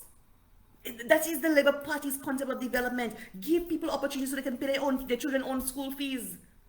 Help those who need the help. But people don't need blankets. People don't need help across the board to pay school fees. Give people meaningful employment. And before this term is over, we are going to be paying CXT fees for all the students of SaintLucia. At least for the matriculation subjects, 5 subjects. At least for the matriculation subjects. Education. God bless me, I went to university. Really?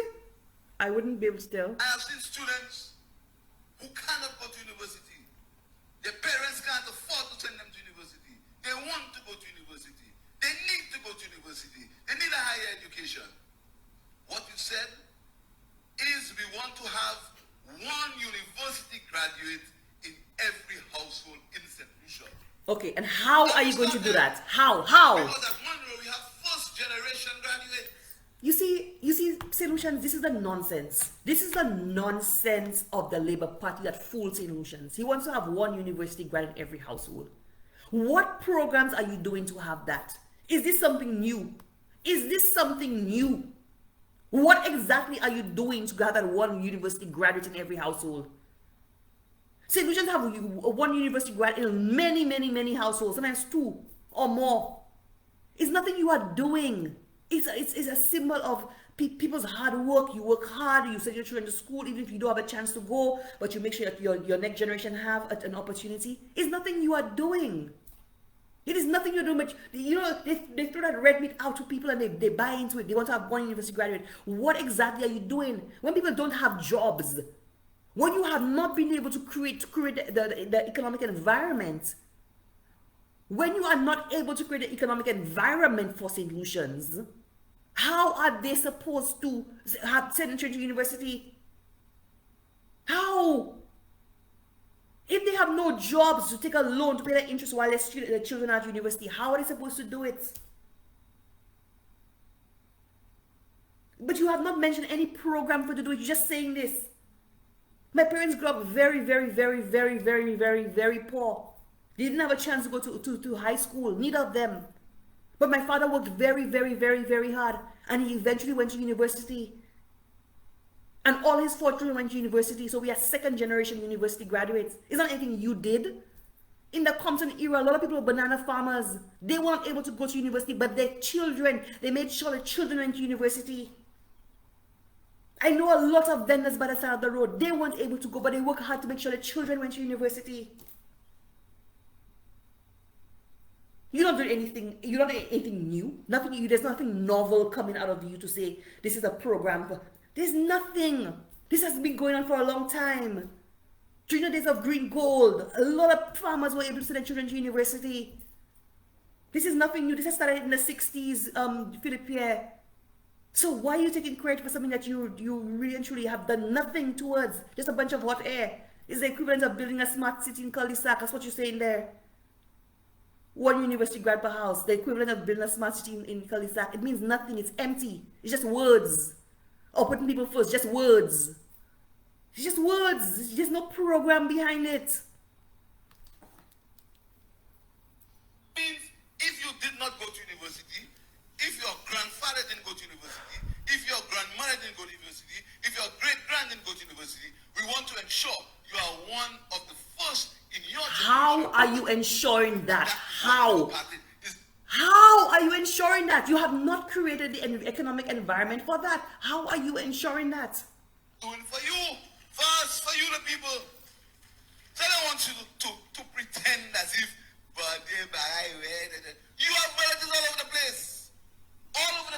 he don't want people to pretend Boje bagay with. Philippe said he don't want Saint-Lucians to pretend Boje bagay with. Philippe said he don't want Saint-Lucians to pretend Boje bagay with. Philippe, I know you said you don't go to the supermarkets. I know you said that. But things are hard in St. Lucia. Things are very, very, very, very hard in St. Lucia. Things are very hard in St. Lucia. And yes, there's inflation around the world. Yes. But those of us in the diaspora have to be sending remittances home, sending all kinds of things home for people we don't even know back home to help. So things are hard. They're not pretending it is hard. It is hard. And people are still waiting for the $1,500 you promised. People are still waiting for the $1,500 you promised. Things are hard. They're not pretending. The people in our inboxes asking us for help. The single mothers. The unemployed. They're not pretending it's hard. Tell me, pick up your phone tonight and call anybody in St. Croix, in Barbados, in England, in Canada, in Vietnam, if you have people there, in India, in China, anywhere you have people. Call them and tell them if the price of goods have not gone up in the supermarket. Nobody is disputing that, Philippe. Nobody is disputing that. But countries are giving their people help. Countries are giving their people meaningful help. Meaningful help. Nobody's disputing that there is not inflation all around the world. But stop saying Saint-Lucians are pretending that things are hard. Things are hard. And you are tone deaf. When you continue to say things like that, people pretending that things are hard. You are tone deaf. They're not pretending things are hard. And you have not given people meaningful help. The people you claim to be putting first, you are not giving them meaningful help to cushion the effects of the inflation. Call them. Call them and ask them. So what do you say? Right? I heard this short fella. Listen to this disrespectful Prime Minister. Listen to this disrespectful Prime Minister. Listen to this disrespectful Prime Minister. Look at it. Listen to the name calling. Listen to the name calling of our Prime Minister of St. Lucia. This is how low we have sunk as a nation. Listen to it. Call them and ask them. So what do you say? Right? I heard this short fella. The sky is falling. So he's speaking about Timothy Polio, because that was a topic of discussion on Timothy Polio's show. So Timothy Polio, obviously we know Timothy is not just short like Dominic Fede. Dominic Fede is short. The people are short. Timothy is short. Short.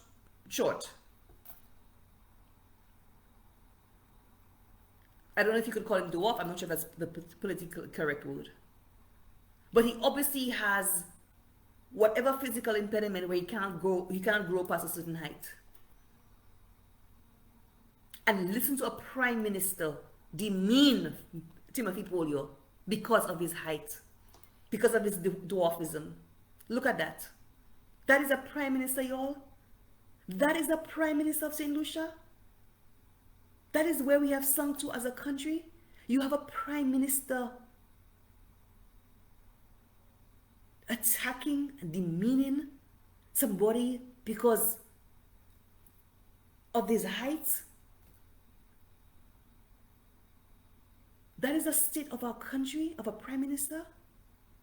Instead of inspiring hope, instead of telling people how we're going to move the country forward, attacking people and calling him the short fella. That's how he refers to Timothy Polio. And people want to excuse that. And you're hearing Azzy and Shazzy and all the other Azzies calling and making excuses for that, as if there could be excuse, as if there's an offense for this. Philippe has a speech impediment. I have always said, criticize a man on the substance of what comes out of his mouth, never his speech. I don't believe in attacking anybody for the physical thing they have there, the physical incapacity.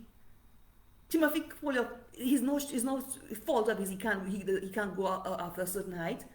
Philip Pierre is no fault of his speech impediment. If somebody's autistic, it's not a fault of theirs.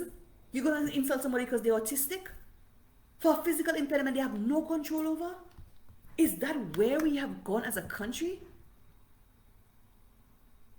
Is that the state we have sunk to where a prime minister is attacking somebody on the...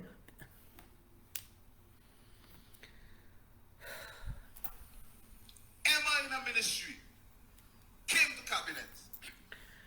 Somebody says he had polio as a child, and the PM is shamefully making fun of him. That's disgusting. Thank you, Effie, for clearing that up. So Timothy Polio, he had polio as a child, so apparently he can't grow up after a certain height. And Philip Pierre is making fun. A prime minister of SaintLucia is making fun of him. Can you imagine? And then the press secretary says it's just an adjective. The press secretary says it's just an adjective in defense of the indefensible. And we reduce the price of the essential goods in the supermarket by 6.5%, causing us to lose government revenue. But you know what? We wanted to keep the price of these foodstuffs at the level. Mais nous pas qu'à faire ou jamais ouais SaintLucia nous a fait bagaille consigne ou jamais ouais nous fait la faillance. So si pour y monter en l'autre pays, ça nous a fait cette pays. But you know, but you hear them. One day, my friend Mia Motley. Listen to that. His friend Mia Motley. Listen to him. His friend Mia Motley. He wants to associate or align himself with Mia Motley because Mia Motley is great. Because Mia Motley is respected. His friend Mia Motley. Mia Motley is not your friend, Philip Pierre. You are a colleague prime minister. That's it. Mia Motley must be laughing at you behind closed doors. Mia Motley can never associate with you. Mia Motley can never associate with you beyond the fact that you're Prime Minister of SaintLucia. And the laughing stock among prime ministers in the Caribbean. You're the laughing stock. You're the laughing stock. So don't come and ascribe greatness to yourself because of Mia Motley. Mia Motley's greatness does not rub off on you.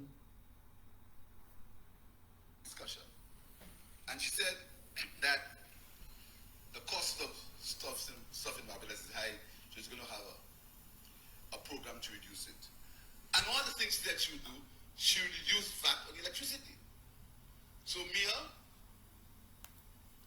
understanding the thing, and Mia is a very bright lady, I'm very happy to be associated with her. Transforming Barbados into a digital. She went on television and she said she will remove VAT on electricity and water. Listen to this, sir. Listen to this. Listen to this. Reduce it. Thank you, brother. Listen to this. So, Alan Shastley. Listen to this. Listen to this. You hear him? You hear him? Listen to him soups. Listen to him suck his teeth. A prime minister. Look at him. Alan Shastley goes on television. Tell Pierre to remove VAT on the electricity. Move VAT on the water. So I don't listen to this, that nonsense. So somebody sent me a clip.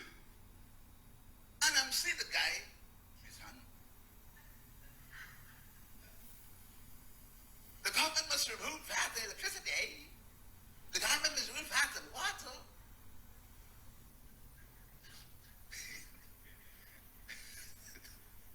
Now, I see some point. Alan Shastley never said that. Alan Shastley never said that. You see this clown? Alan Shastley never said that. Here's what Alan Shastley said. We've heard our Prime Minister indicate that because of the Ukraine war, supply chain issues, and also inflation, that SaintLucia is facing the worst crisis in its history. In fact, he went as far as to say that this crisis was worse than COVID.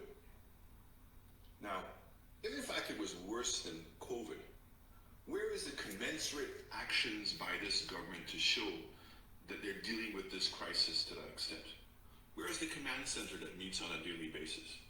Where are all the policy initiatives to be able to cushion the blow to many of the solutions who are suffering. In fact, the poorest of poor. Nothing.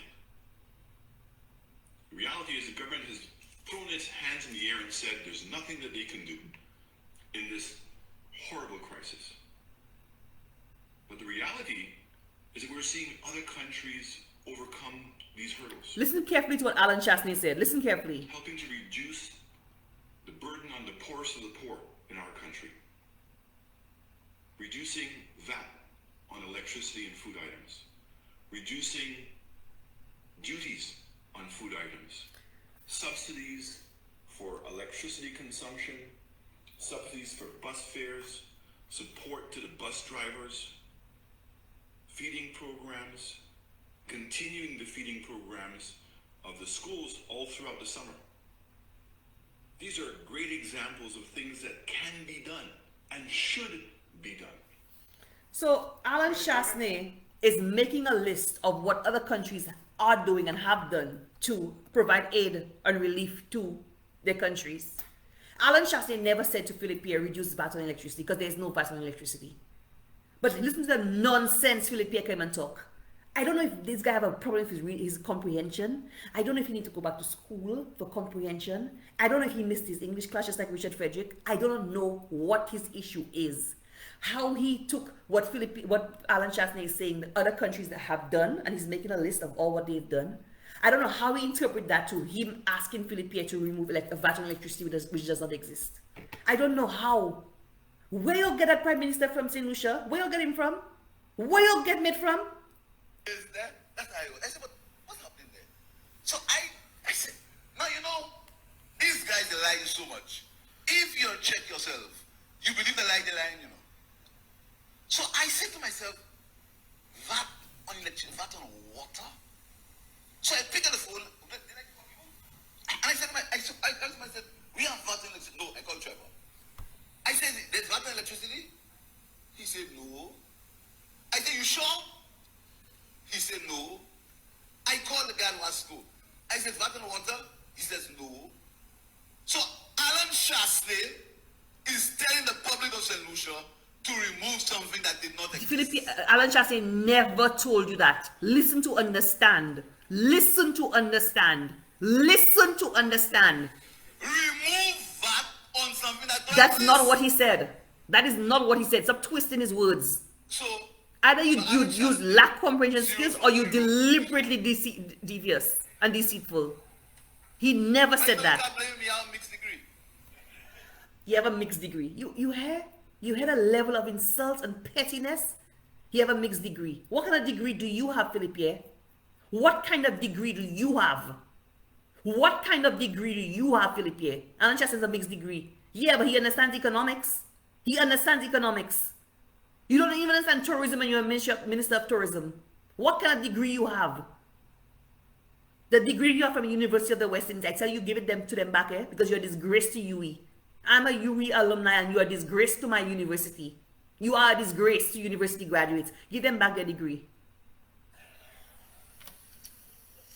And you see this year, the Labour Party is going back in campaign mode. Listen to that, y'all. Listen to that. A government in office just over a year that are supposed to be settling down and getting to the business of the country. Listen to this very carefully. This is a prime minister who said when he was sworn in that he's going to be a government for all people, that he's going to achieve for all people, that he's not going to victimize. Listen to this prime minister. He's going back into campaign mode. Listen to this. Degree. Look at the idiot's laugh. And you see this year, the Labour Party is going back in campaign mode. And I've said to each of these men and women, this year, we're back in campaign mode. Because we have a story to tell. Y'all, isn't that a shame for a prime minister? Isn't that a shame for a prime minister? Just over a year. Just over a year. It will shortly be a year and 2 months. You are going back into campaign mode. Why? Why? Why do you need to be in campaign mode? You are elected to govern. You are pinching yourself every day. You're going to all international forums and reminding people that you are the Prime Minister of St. Lucia. Settle down and get to the business of the country. Why would you tell your people they're going back into campaign mode? You have not left campaign mode. The country is begging you to get out of campaign mode and settle down into governance, into the business of the country. And you're talking about you going back into campaign mode? So you're more concerned about remaining in power, about getting the business of St. Lucia done? Yo, listen to this again. Listen to this again. And I've said to each of these men and women, this year we're back in campaign mode because we have a story to tell. We have something to defend. And we're going to have more to tell and more to defend as time goes. Yes, your work is your story to tell. Your work is your story to tell. Your performance in government is your story to tell. That is your story to tell. And when you just settle down and get to the business of the country, you have something to defend. Your performance, your stewardship is what you have to perform, what you have to defend, and the story you have to tell. Not to go back into campaign mode. Settle down, get to the business of the country. A year in, your 5 years will almost be up, and you'd have achieved nothing. Talk about you have a story to tell. Your performance in office is your story to tell. What nonsense is this from this Prime Minister? What nonsense is this from this Prime Minister? You're going back in campaign mode a year just over a year after you were elected? Elections another 4 years, you're going back in campaign mode? And saying you're just going to sit down there and accept that? How? How?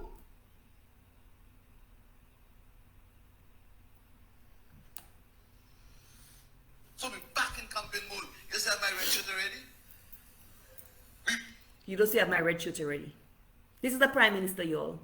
This is the Prime Minister of St. Lucia. This is the Prime Minister of St. Lucia.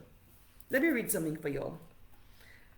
A couple people made some comments. I want to read some posts for y'all.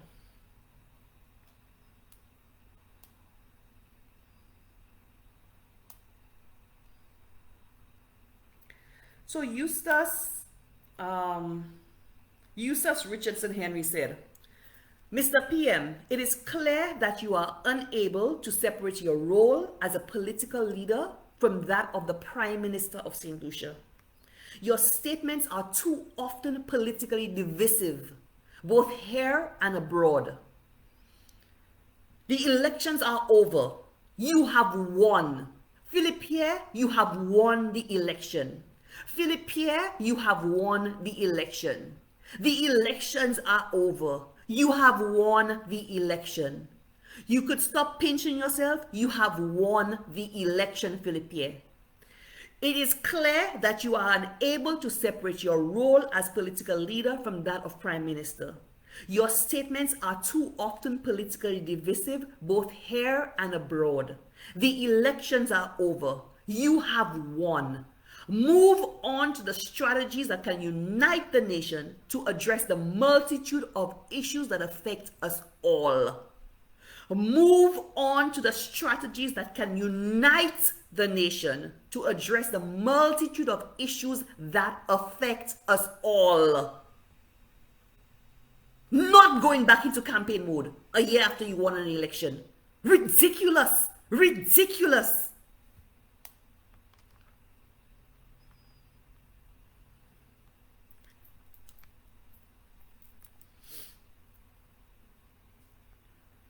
There's another one I want to read for you. This is Martin Norville. At a gathering where he should be talking about his government's achievements during the past year and plans for the country's development going forward, he went on to insult the intelligence of the people by ridiculing citizens and advising his base to go up to the faces of UW supporters and jeer at them. At a gathering where he should be talking about his government's achievements during the past year and plans for the country's development going forward, he went on to insult the intelligence of the people by ridiculing citizens and advising his base to go up to the faces of UWP supporters and jeer at them. Only an insane, inept prime minister, inept leader with low self-esteem and no confidence in himself and his government will openly invite chaos into a country. Only an insane, inept leader with low self-esteem and no confidence in himself and his government will openly invite chaos in a country. With that, he can blame everyone else but himself for his inevitable downfall. And that is exactly what Philippe Pierre is doing.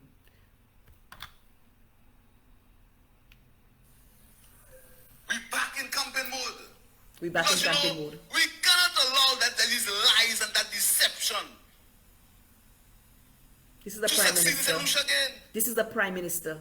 Talk about St. Jude and Hiwanora Airport. But I have some good news for you about Soufriere. And I didn't tell Emma that. I wanted to surprise her and you. So yes, finish St. Jude's. Finish St. Jude's Hospital. Finish St. Jude's. Emma said, when Emma came in, she said within a year, St. Jude's will be finished. A year has passed and no work has been done on St. Jude's. No work has been done on St. Jude's.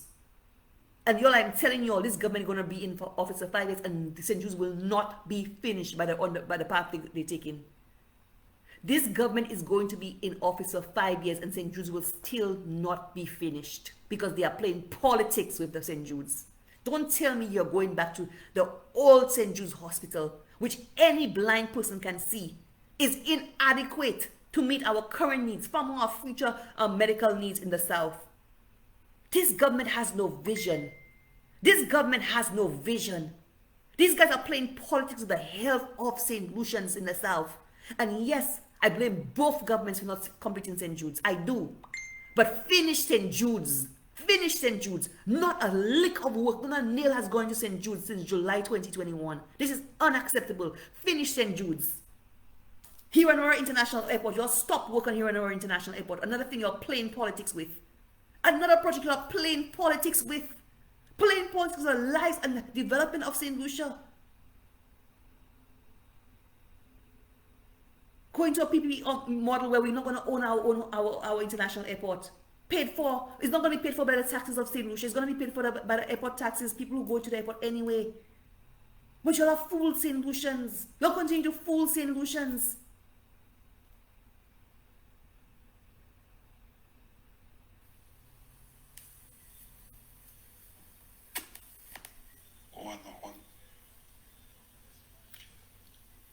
For the Soufriere Hospital, a rebuild infrastructure, but going to put these requests for proposals out, I have to be careful to look at dates. The request for proposal is going out almost immediately. We have to decide in cabinet whether we stay with the Caribbean Infrastructure Development Limited or we go for a few other bidders. Again, it's by faith. When you saw me on my phone, what I was working, I don't talk to no chick. You're laughing. A small business. And again, it's by faith. When you saw me on my phone, what I was working, I don't talk to no chick. You're laughing. Mr. Prime Minister. I was working. I wasn't talking to anybody. So let me tell you what I found out in that few seconds. You see that the problem with the UWPs have with me is no matter how they try to come at me, they can't succeed. You know why? Because I speak the truth. Philippe, it's not that UWPs coming at you. UWPs have been very quiet, actually. It's the people who put you there who are coming after you. It's the people who elected you that are coming after you, not UWPs. So stop blaming UWPs for the pressure you're getting. It's the people who have elected you, that voted for you, that have you under pressure, not UWP. Don't blame UWP. Why?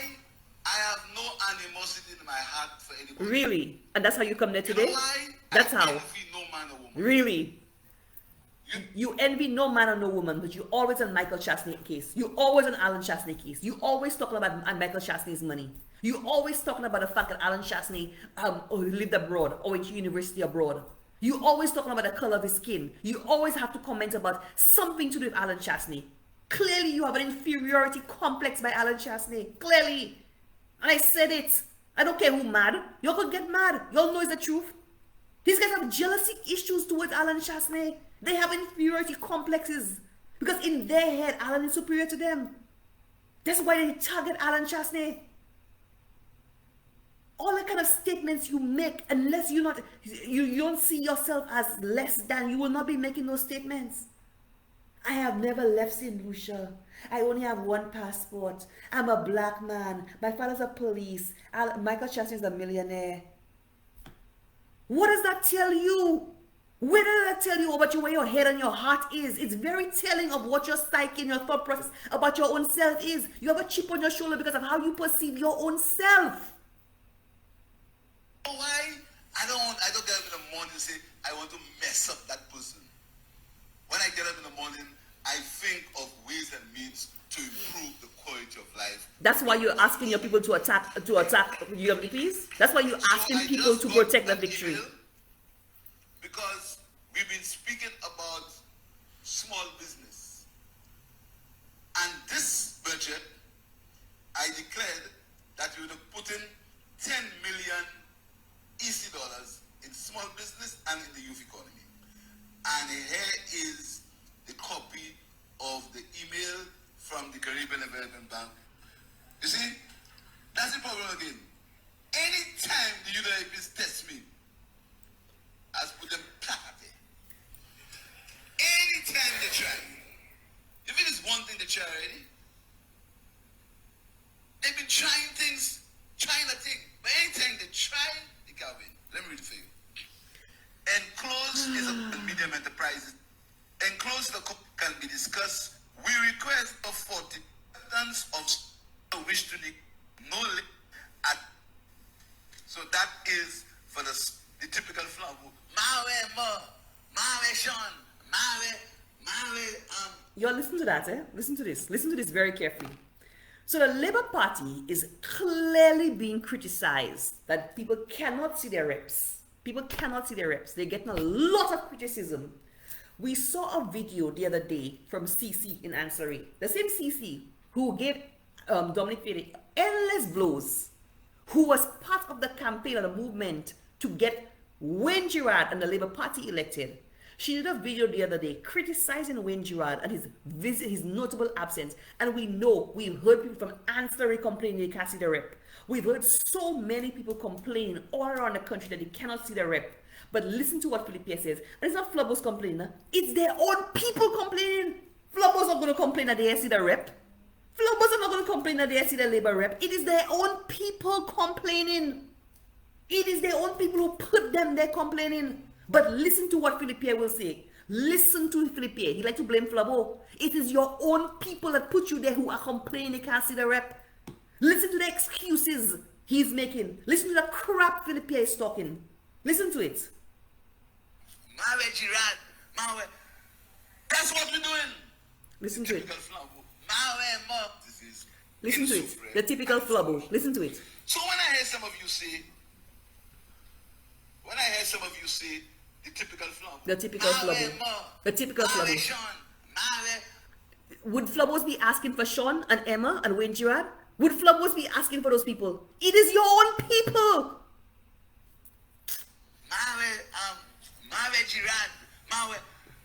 That's what we're doing.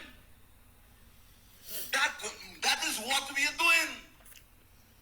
14th, you have to report by the 16th. So what do you want her to do? What do you want her to do? All of us sit down. Listen to the excuses. Listen to the bunch of BS excuses. Wow. Listen to it. One can't help the other. Listen to the excuses. Listen to I like to see you. Listen to this. Listen to this. Give me something, please. I like to see you.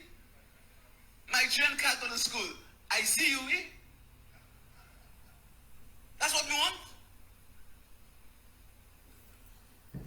Listen to these excuses. Folks, Haven't parliamentarians from time immemorial have to run ministries and also see their tend to the needs of their constituency? How could you make excuses that because they have to run ministries that they can't see their constituency? Don't they have a constituency day every week? So where is Wayne Gerard hiding? Where is Emma Hippolyte hiding? Where is Joachim Henry hiding? Where is Sean Edwards hiding? That's the names he called. So he's telling us where the complaints are coming. He's telling us where his own people are saying we cannot see their reps. He's telling us, it's not us, huh? He is telling us where the constituencies, the complaints are coming from. He is telling us. And he's making excuses for it. He's making excuses. Look at the crap excuses Philip Pierre is making for the people's inability to see their parliamentary reps. You were elected to tend to the needs of your constituency. People are hurting. They have real needs. People want to see their parliamentary rep. Don't tell me you were in office reading a thing for 2 days. You have 2 days to sign, and that's why you can't see your people. That's why you have permanent secretaries. That is why you have permanent secretaries. That's why you have technocrats in the ministries. Stop making stupid excuses and blaming Flubble. Is your own people complaining? Emma, we need to do something there. I see you. Is that what we want? You want to see her and she gives you nothing? You want to see Wayne and he gives you nothing? And No, we want to see, they want to see the parliamentary reps and they working. That's what they want to see. It's not one or the other. The two are not mutually exclusive. They can coexist. Yes, they can be working for the people of the country, and yes, the constituents can still see them. It's not one or the other, Philip Pierre. Both can and should and have happened, and they should happen. It happened in the UWP. They worked for the people and the people still saw them. It's not one or the other. Both can happen and both should happen. So stop with the stupid excuses. Does not allow yourself to be hoodwinked by that foolishness. Our parliamentary representative's job is to see about the people of his constituency, not by only physically. I hope you know that. But being able to produce for them to increase their quality It's of both. life. It's both. It is both. It is And both. Gerard has produced for the people of Ansari. What has he produced for the people of Ansari Candidates? What has he produced, Philip Pierre? What has Wayne Gerard produced? CC went around, she showed us all the projects that have stopped.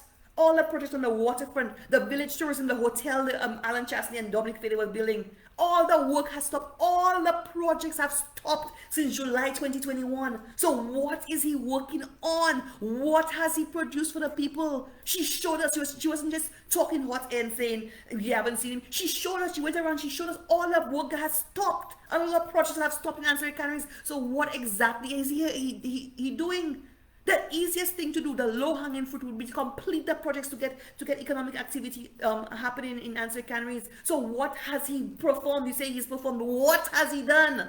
What? Please.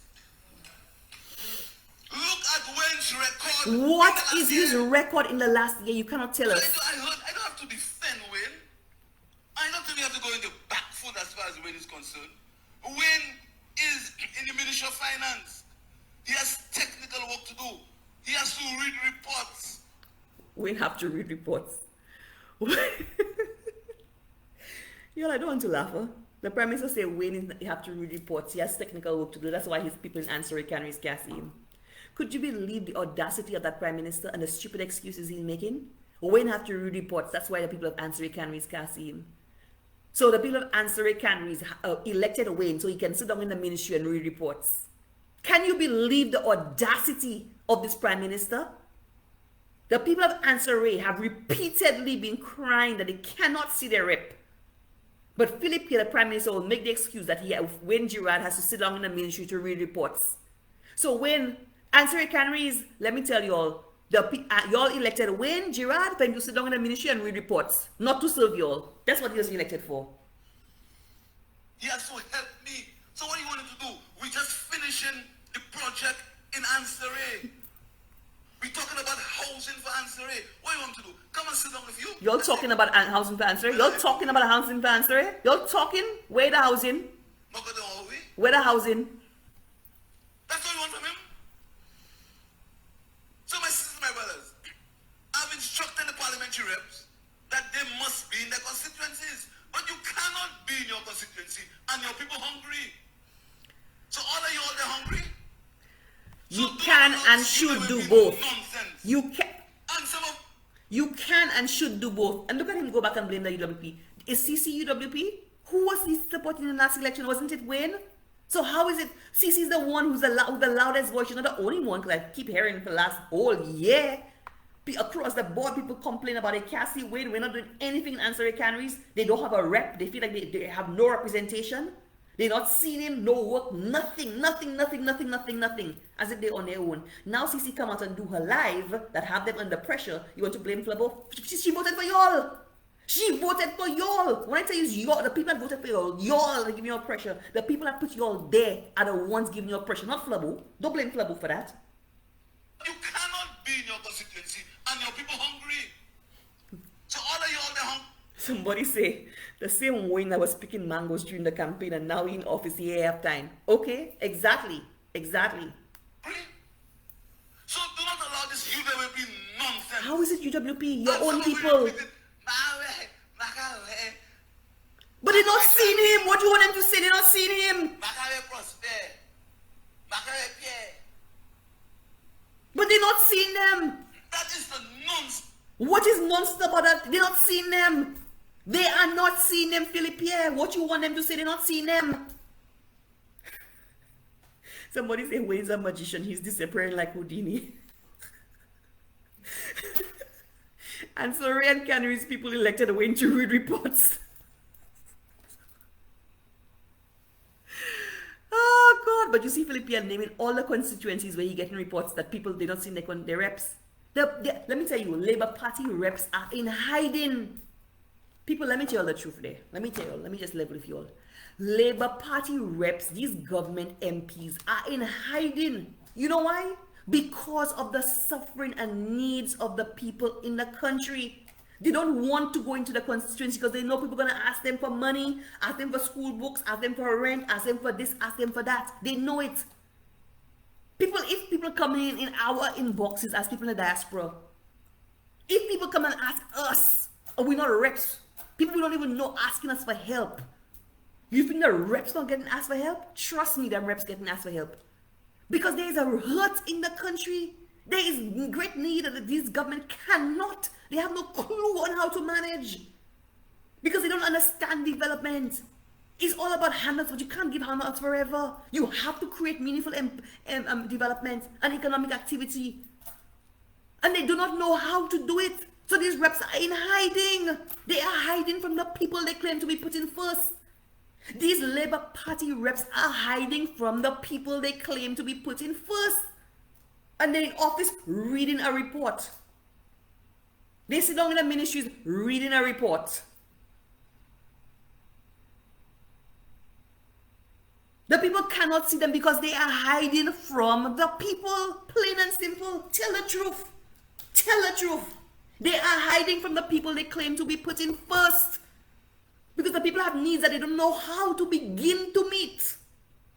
Talking about they're in the office reading a report. When Gerard, they have to read reports for him. Happy show. Nonsense that they tell you. And people who know better propagate these things. Shasta used to live in where you live in around the bit. Listen to the excuse. Listen to this excuse, people. So your own people in the constituency is telling you they're not seeing their reps. Your own people in the constituency telling you they're not seeing their reps. The people who elected you are telling you they're not seeing their reps. And you bring in Chastney into it. You cannot talk with leaving Chastney name out your mouths. You don't have to bring Chastney name into your nonsense. People not seeing you, but you bring in Chastney name into it. Chastney was living Rodney Bay. What that have to do with anything? What that have to do with CC and answer? You cannot see Wayne Gerard. What that have to do with people can't see Emma? What does it have to do with anything? Where Alan Chastney lived, he live in Rodney Bay and Miku South. You ever hear Miku South people say they're seeing Chastney? You ever hear Miku South people complain they're seeing Chastney? Your scapegoat for your reps' inability to see their constituency and to represent their constituency is Alan Chastney. Could you believe the audacity and the stupidity of this man? Yo, let that sink in for a second. People are challenging Philip Pierre that they cannot see their reps, but he invokes the name of Alan Chasney. People are saying they cannot see Wayne Gerard in Ansari, but he brings Alan Chasney into his nonsense. How in Jesus' name does Alan Chasney reach into your excuses for why people can't see their reps? Listen to the nonsense. Listen to this nonsense. Listen to this. Nonsense that they tell you, and people who know better propagate these things. Chasney used to live in where you live in Rodipe. You know where Miku? What does that have to do with anything? What does that have to do with anything? Emma is from Soufriere. Wayne is from the valleys. You know him. Why you know Chasney? Up to now, What does that have to do with anything? So because Wayne is from Ansari and Emma is from Soufriere, so because they know them, is that an excuse why they cannot see them now that they elected? So because they knew Wayne when Wayne was 12 years old, is that an excuse why they cannot see Wayne now they elected him because he in your office reading reports? How many reports he reading, Philip Pierre? That these people can't see him?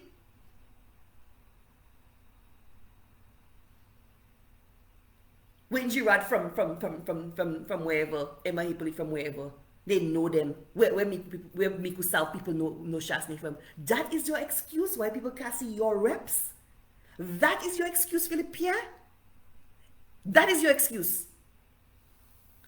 The ludicrousy of that statement. The ludicrousy of that statement is ridiculous. Listen, listen to that again. You have to listen to that. Could you believe that is the response? Could you believe that is the response? So let's say I have a boyfriend at home. I have a boyfriend, or let's say I have a husband. I can't see him. Let's say he's sleeping out or whatever. And I say, yeah, but I have seen you working late hours or whatever. But you know me. I try to draw an analogy. Like the analogy not even coming to me right now because it just like the stupidity. I can't even draw a parallel or a similarity to the nonsense Philip Pierre talks. I was trying to make one, but I can't even find a comparable example to that crazy crap Philip Pierre talk there. Your people cannot see your reps and you bring in Alan Chasney into it. Talking about Alan Chasney can't speak patois. What does that have to do with Cece's legitimate complaint that she cannot see Wayne Gerard? Whether Alan Chasney or not can speak patois, of what relevance is that? I can't speak patois neither. So what? So what? He's not any lesser SaintLucian because he can't speak patois. I'm not lesser SaintLucian because I can't speak patois. So what? You can't speak English. Propagate these things. Chasney used to live in where you live in Rodipe. You know where Miku? Emma is from Soufriere. Wayne is from the valleys. You know him. Why you know Chasney? Up to now, Chasney can't see patois. Nonsense. You know him? Do you know him? You know Emma? Emma is all from Soufriere. So what? Is that an excuse why people can't see her? In the middle. So because Wayne was born in Millet, in the middle of the square in Millet, is that an excuse why people cannot see Wayne and now he's elected to serve the people? Because he was born in the middle of the square in Millet, Philip Pierre? The constituency, Sean and me still live in our constituency. So what? They can't see y'all. Prosper still lives in his constituency. And they still cannot see y'all. Dr. Pilot still lives in our constituency. And they still cannot see her. You understand? So you see them anytime I go home, they see me. I must pass the look at my home. I don't have to go anywhere else. So when you talk about, then I'm telling you nonsense about, and you repeat that nonsense. Stop that, comrade. Stop it.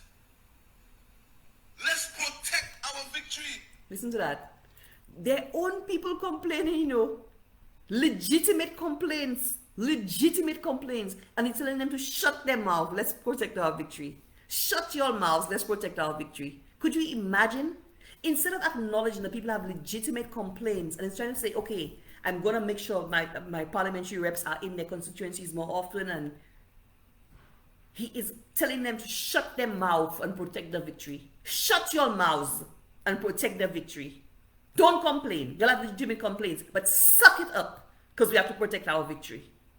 Too bad. To heck with y'all. Y'all don't get proper representation. To heck with y'all that are the people y'all voted in to represent y'all are in the office reading reports. To hell with y'all.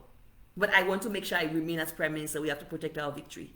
So to hell with your legitimate complaint. To hell with your lack of representation. Protect the victory. Shut the heck up and make sure we stay in power. That's what he's telling Labour Party supporters. Let's protect our candidates. Let's do the work we have to do. Chasney never believed today that I, Philip J. Pierre, would beat him. You didn't believe it either. You did not believe it either. You didn't believe it either. You made a fluke. And you know why I beat him? Because you supported me. Because you fool the people. So I want you to transform this society by, first of all, protecting the victory. Philippia, no. No. You have this wrong. You have this upside down. You transform the society by getting down to work. You transform the society by getting down to work. By settling down to the business of the country. You protect the victory and you transform the country by settling down to the business of the country and by performing. And by performing. That's how you protect the victory. And that's how you transform the country. Not you asking people to don't complain, don't have legitimate complaints, don't voice legitimate complaints. Attack anybody who criticizes your government or holds them accountable. That is not how you transform a country. Dividing the country and playing this divisive game and pitting solutions against each other. That's what you are doing. One, do not voice legitimate complaints. Suffer in silence. Two, attack anybody who dares to challenge your government or stewardship or ask you to account. Dividing the country, divide and conquer. That's what you're trying to do. That is what you are trying to do. That is the tone of your message. The entire tone of your message at this. This is the entire tone of your message. You are realize that you are under pressure. You are on the ropes. You are on the ropes, Philip Pierre. That's what's happening there. And you are asking Labour Party people to stop being docile.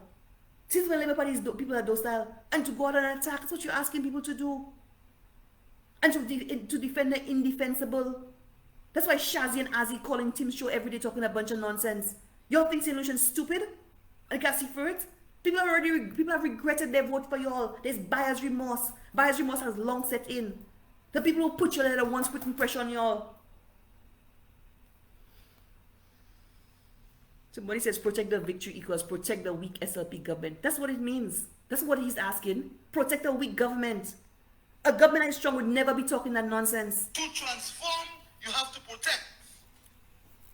To transform, you have to work. To transform, you have to work. That's what you have to do. You cannot transform if you do not protect. You have it the upside down, eh? You have to protect the victory. And I say to you, we have to put back our red shirts. Could you imagine? Could you imagine? Continue to defend this party. Could you imagine, Philip Pierre? These guys do not understand. Could you imagine a Prime Minister 1 year after winning an election 15-2? A resounding mandate in terms of seats, not in terms of votes. 15-2, 1 year in, where he's supposed to be unifying the country and articulating a common vision for SaintLucians of all colors, all walks of life, whether at home or abroad, to move towards, is telling people he's going to go back into campaign mode and to put back on their red shirts. Could you imagine, SaintLucians? This is the Prime Minister of SaintLucia. Doesn't he realize he's not just the political leader of SLP, he's the Prime Minister of SaintLucia? And you say, Richardson Henry, that his post I read a while ago about his divisiveness is spot on. This is the Prime Minister of SaintLucia talking this. That they have lost the election. Philip Pierre, I think we all know that we've lost the election. We all know, we accept it. Philip Pierre, if we've never told you, we accept that we've lost the election. We accept it. We have accepted it, we've lost the election. We acknowledge, we accept it, we own it. Please now, you won. You won, Philip Pierre. Belelesh, you won. Belelesh, you won. Can you please, for the sake of the country we love, for the sake of the country I love, settle down to the business of governance of St. Lucia? Please, I beg you. Yes, we lost. You won. You won. Okay, you won. Please settle down to the business of the country. If you do not protect, you have to protect the victory. And I said to you, we have to put back our red shirts. We have to continue to defend this party because these guys do not understand that they have lost the election. Pourquoi ça? Un jour, ça chasse les faits. Nous sommes parlement. Now,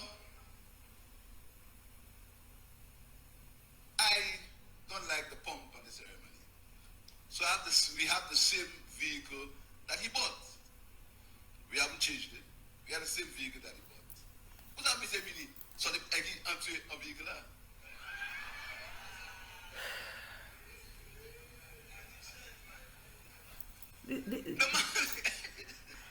This is the substance of a prime minister. This is the substance of a prime minister.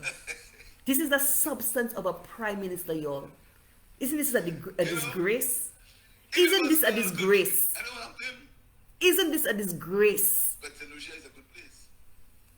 This is a disgrace. This guy does not understand that he has been rejected by the people And of Philip, SaintLucia. you are the one who has not understood that you are the prime minister of the country. You have not understood you are the prime minister of the country. So I said, my sisters and my brothers, Emma has some of the most important ministries. And I said cooperatives because we have to reorganize the business sector to involve you. No, but of course we know Shasni never did that. Philip, you're just talking a bunch of nonsense. And we started by removing the debt on the credit union to help the people of Muka.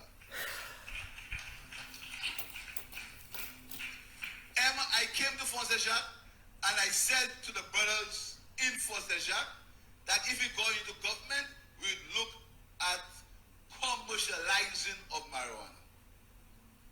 You know, and again, we forget. The first thing we did is we said, if a brother or sister have a joint, how many grams? 5 grams? 30 grams, you can't arrest them. First thing we did. Okay. So the police can harass you for 40 grams. But you must respect yourself. You can't smoke your joint in public, puff in front of little children. You must respect yourself. So we've changed the law for you, but you must respect yourself. First thing we did. Second thing we did is we said that if you were unfortunate and the police had arrested you for marijuana, for a joint or two, and you had a conviction, we would take it off the record. You see, if you were unfortunate, the fact is the law of the land was the law of the land. And when the Labour Party does things like that, the first thing they come in to do is expunge records. One, what message are they sending to the police force? Number two, what message are they sending about law and order and criminality in the country? Yeah, you change the laws, fine. But when you go and expunge records and you talk about if you were unfortunate, no, you're not unfortunate, you're breaking the law at the time. You were breaking the law at the time. You were not unfortunate. So if you wanted a visa, we cleared for you. We did that. So who for you? And the third thing we said is we said that we are going to cause marijuana to become an export crop for commercial and medicinal value. And I warned the brothers, and I said to them, don't be dead. The police burned it, and the Americans sprayed the organ. And we said to them, they would benefit first. At the next budget, you're going to have comprehensive. That's what we did. And you tell me about what Labour do? You you're going to have comprehensive statement on the medicinal and export value of cannabis. That's what we did.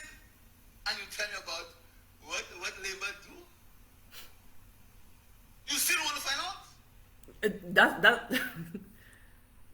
Yes, Philip, yeah, we'd like to find out, because that cannot be sufficient for 1 year in office. That cannot be sufficient for 1 year in office. It cannot be. I want to tell you that very soon we're going to have a big development plan, a big development going on in Soufriere. Very soon. But when we see, come and discuss it with you. when we see it, we'll believe it. When we see it, we'll believe it. Say, oh, Labour will sell the Sulphur Springs.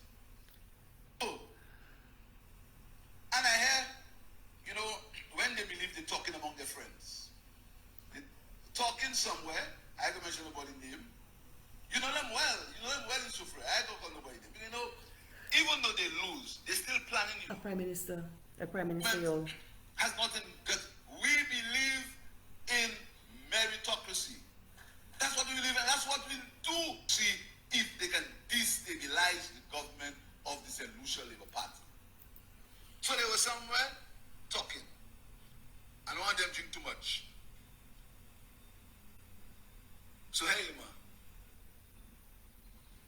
we have something for them. We have something. That's what I want to do. You're gonna sell the Sulphur Springs. I said, including Emma and government. Sell it, develop it to make money for you. More money. Because what if it will never happen? You don't know who's fighting now. You don't know the election. Listen to that. Listen to that. Listen to this. Listen to this, y'all. Listen to this. You don't know who's fighting now. You don't know who in confusion now. When time you on meeting headquarters, you cement class here. You buy what's his name? Bowtie man, tell my pressure, he told me boom bam. Meanwhile, that never happened there. Meanwhile, that never happened.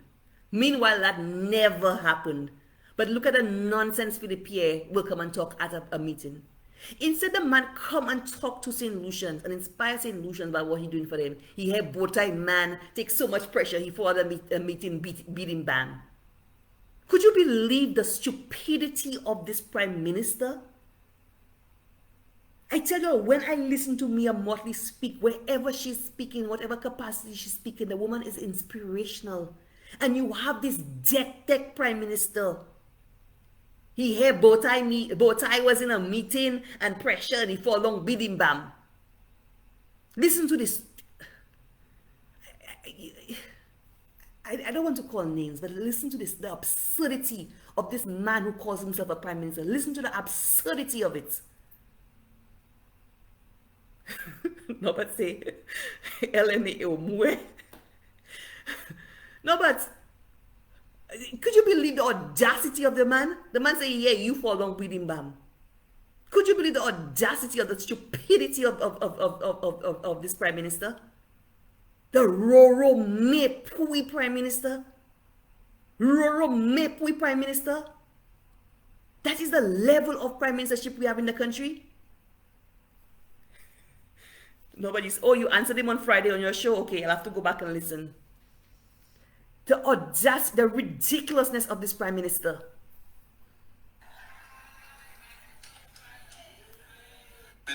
And had a fool's laugh. Had a fool's laugh as if it's something so great they give them there. Something so great they give him there. They give them there. That's why our country can't move forward. Listen to that. Listen to that. You buy, what's his name? Bowtie man, tell my pressure, he told me boom bam. Listen to them. Listen to them. He ain't doing nothing for them, you know. But that's what. If y'all don't want me, he doesn't do anything for y'all. Y'all can't see your rep. But that's the excitement. That's your value, entertainment. Make we schoolyard talk. Don't embarrass me. Tell me that now. More schoolyard talk. More schoolyard talk. Look who is fighting.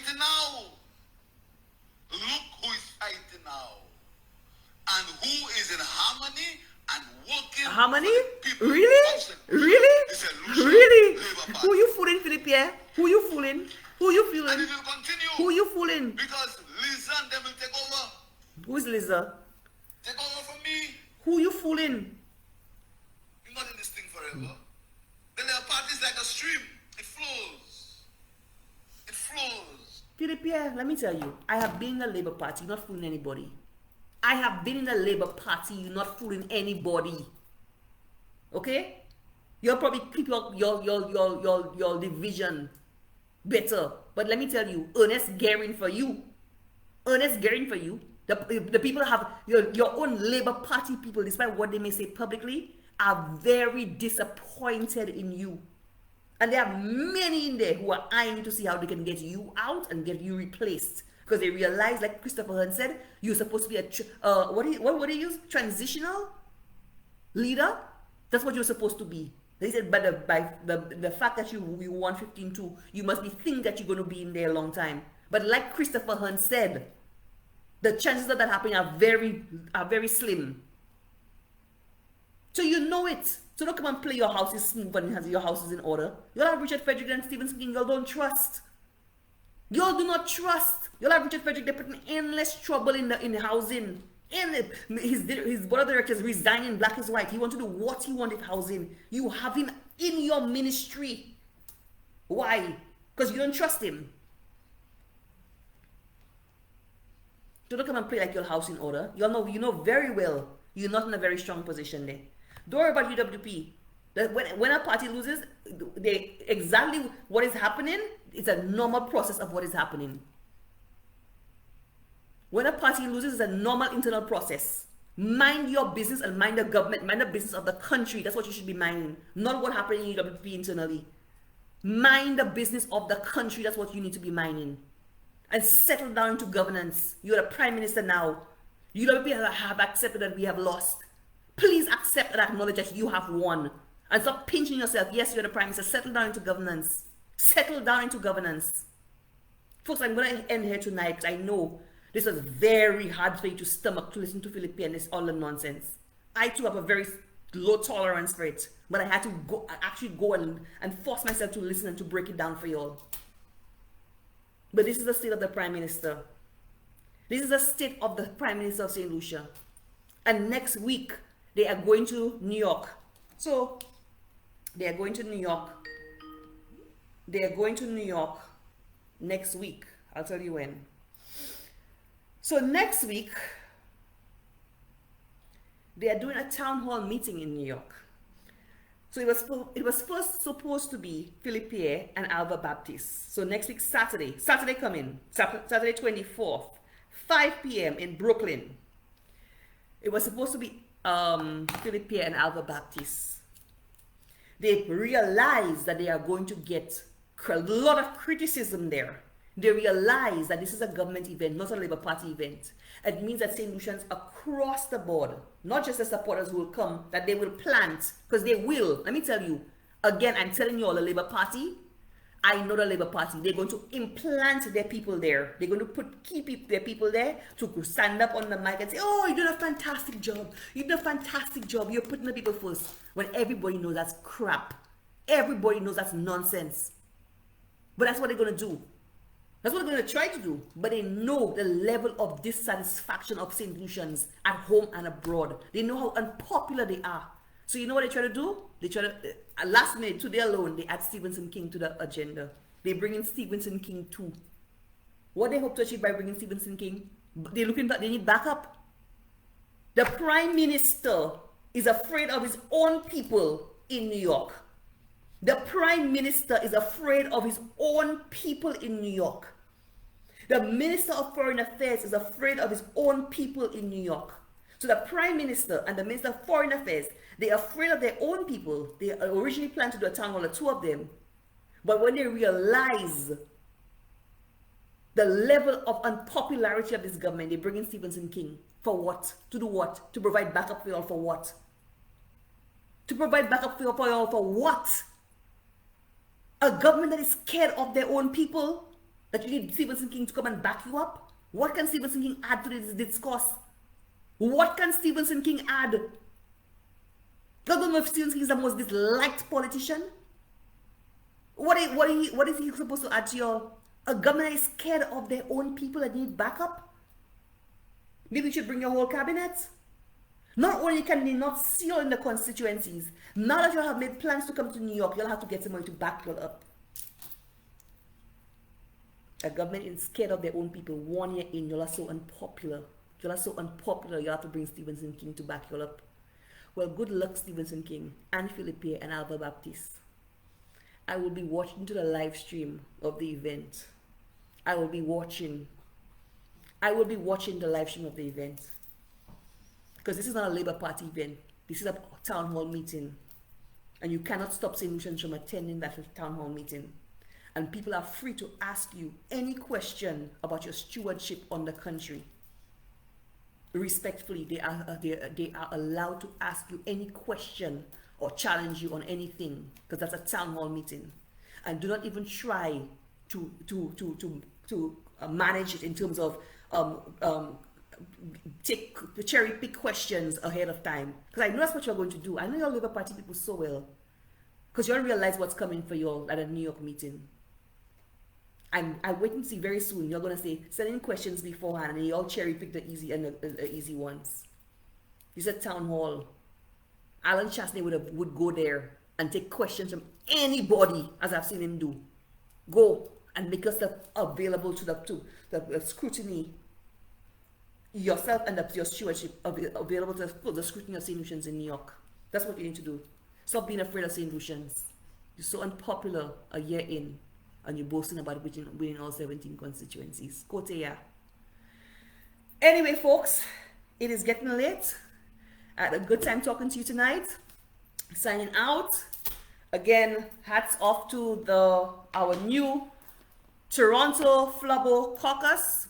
Our executive, those of you tuning late, our executive was selected this evening, and we start the ball rolling for the rollout of across Canada and get revitalizing our different caucuses in the areas where St. Lucians live, like the Calgary, where there are lots of St. Lucians, and across the country. But our Toronto chapter, we are getting ready to host our conference in December, and our executive is now in place. I am the chair of the Toronto chapter, supported by the vice chair, Cheryl Francis. Our PRO is Efriana Flood Kadas.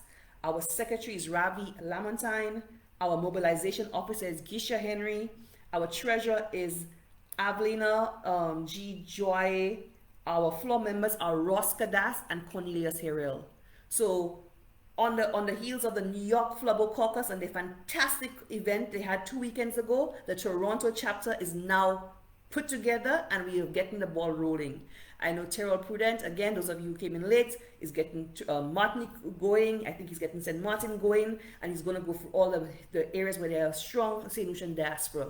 So good night, my Flubble family. We are alive, we are well, we are working, we are getting ready to ensure that this government, this failed government, we are getting ready to get our party together so that when this failed government, when their time expires, we are ready to take the reins of governance once again and get back on the track, get back on a proper developmental track,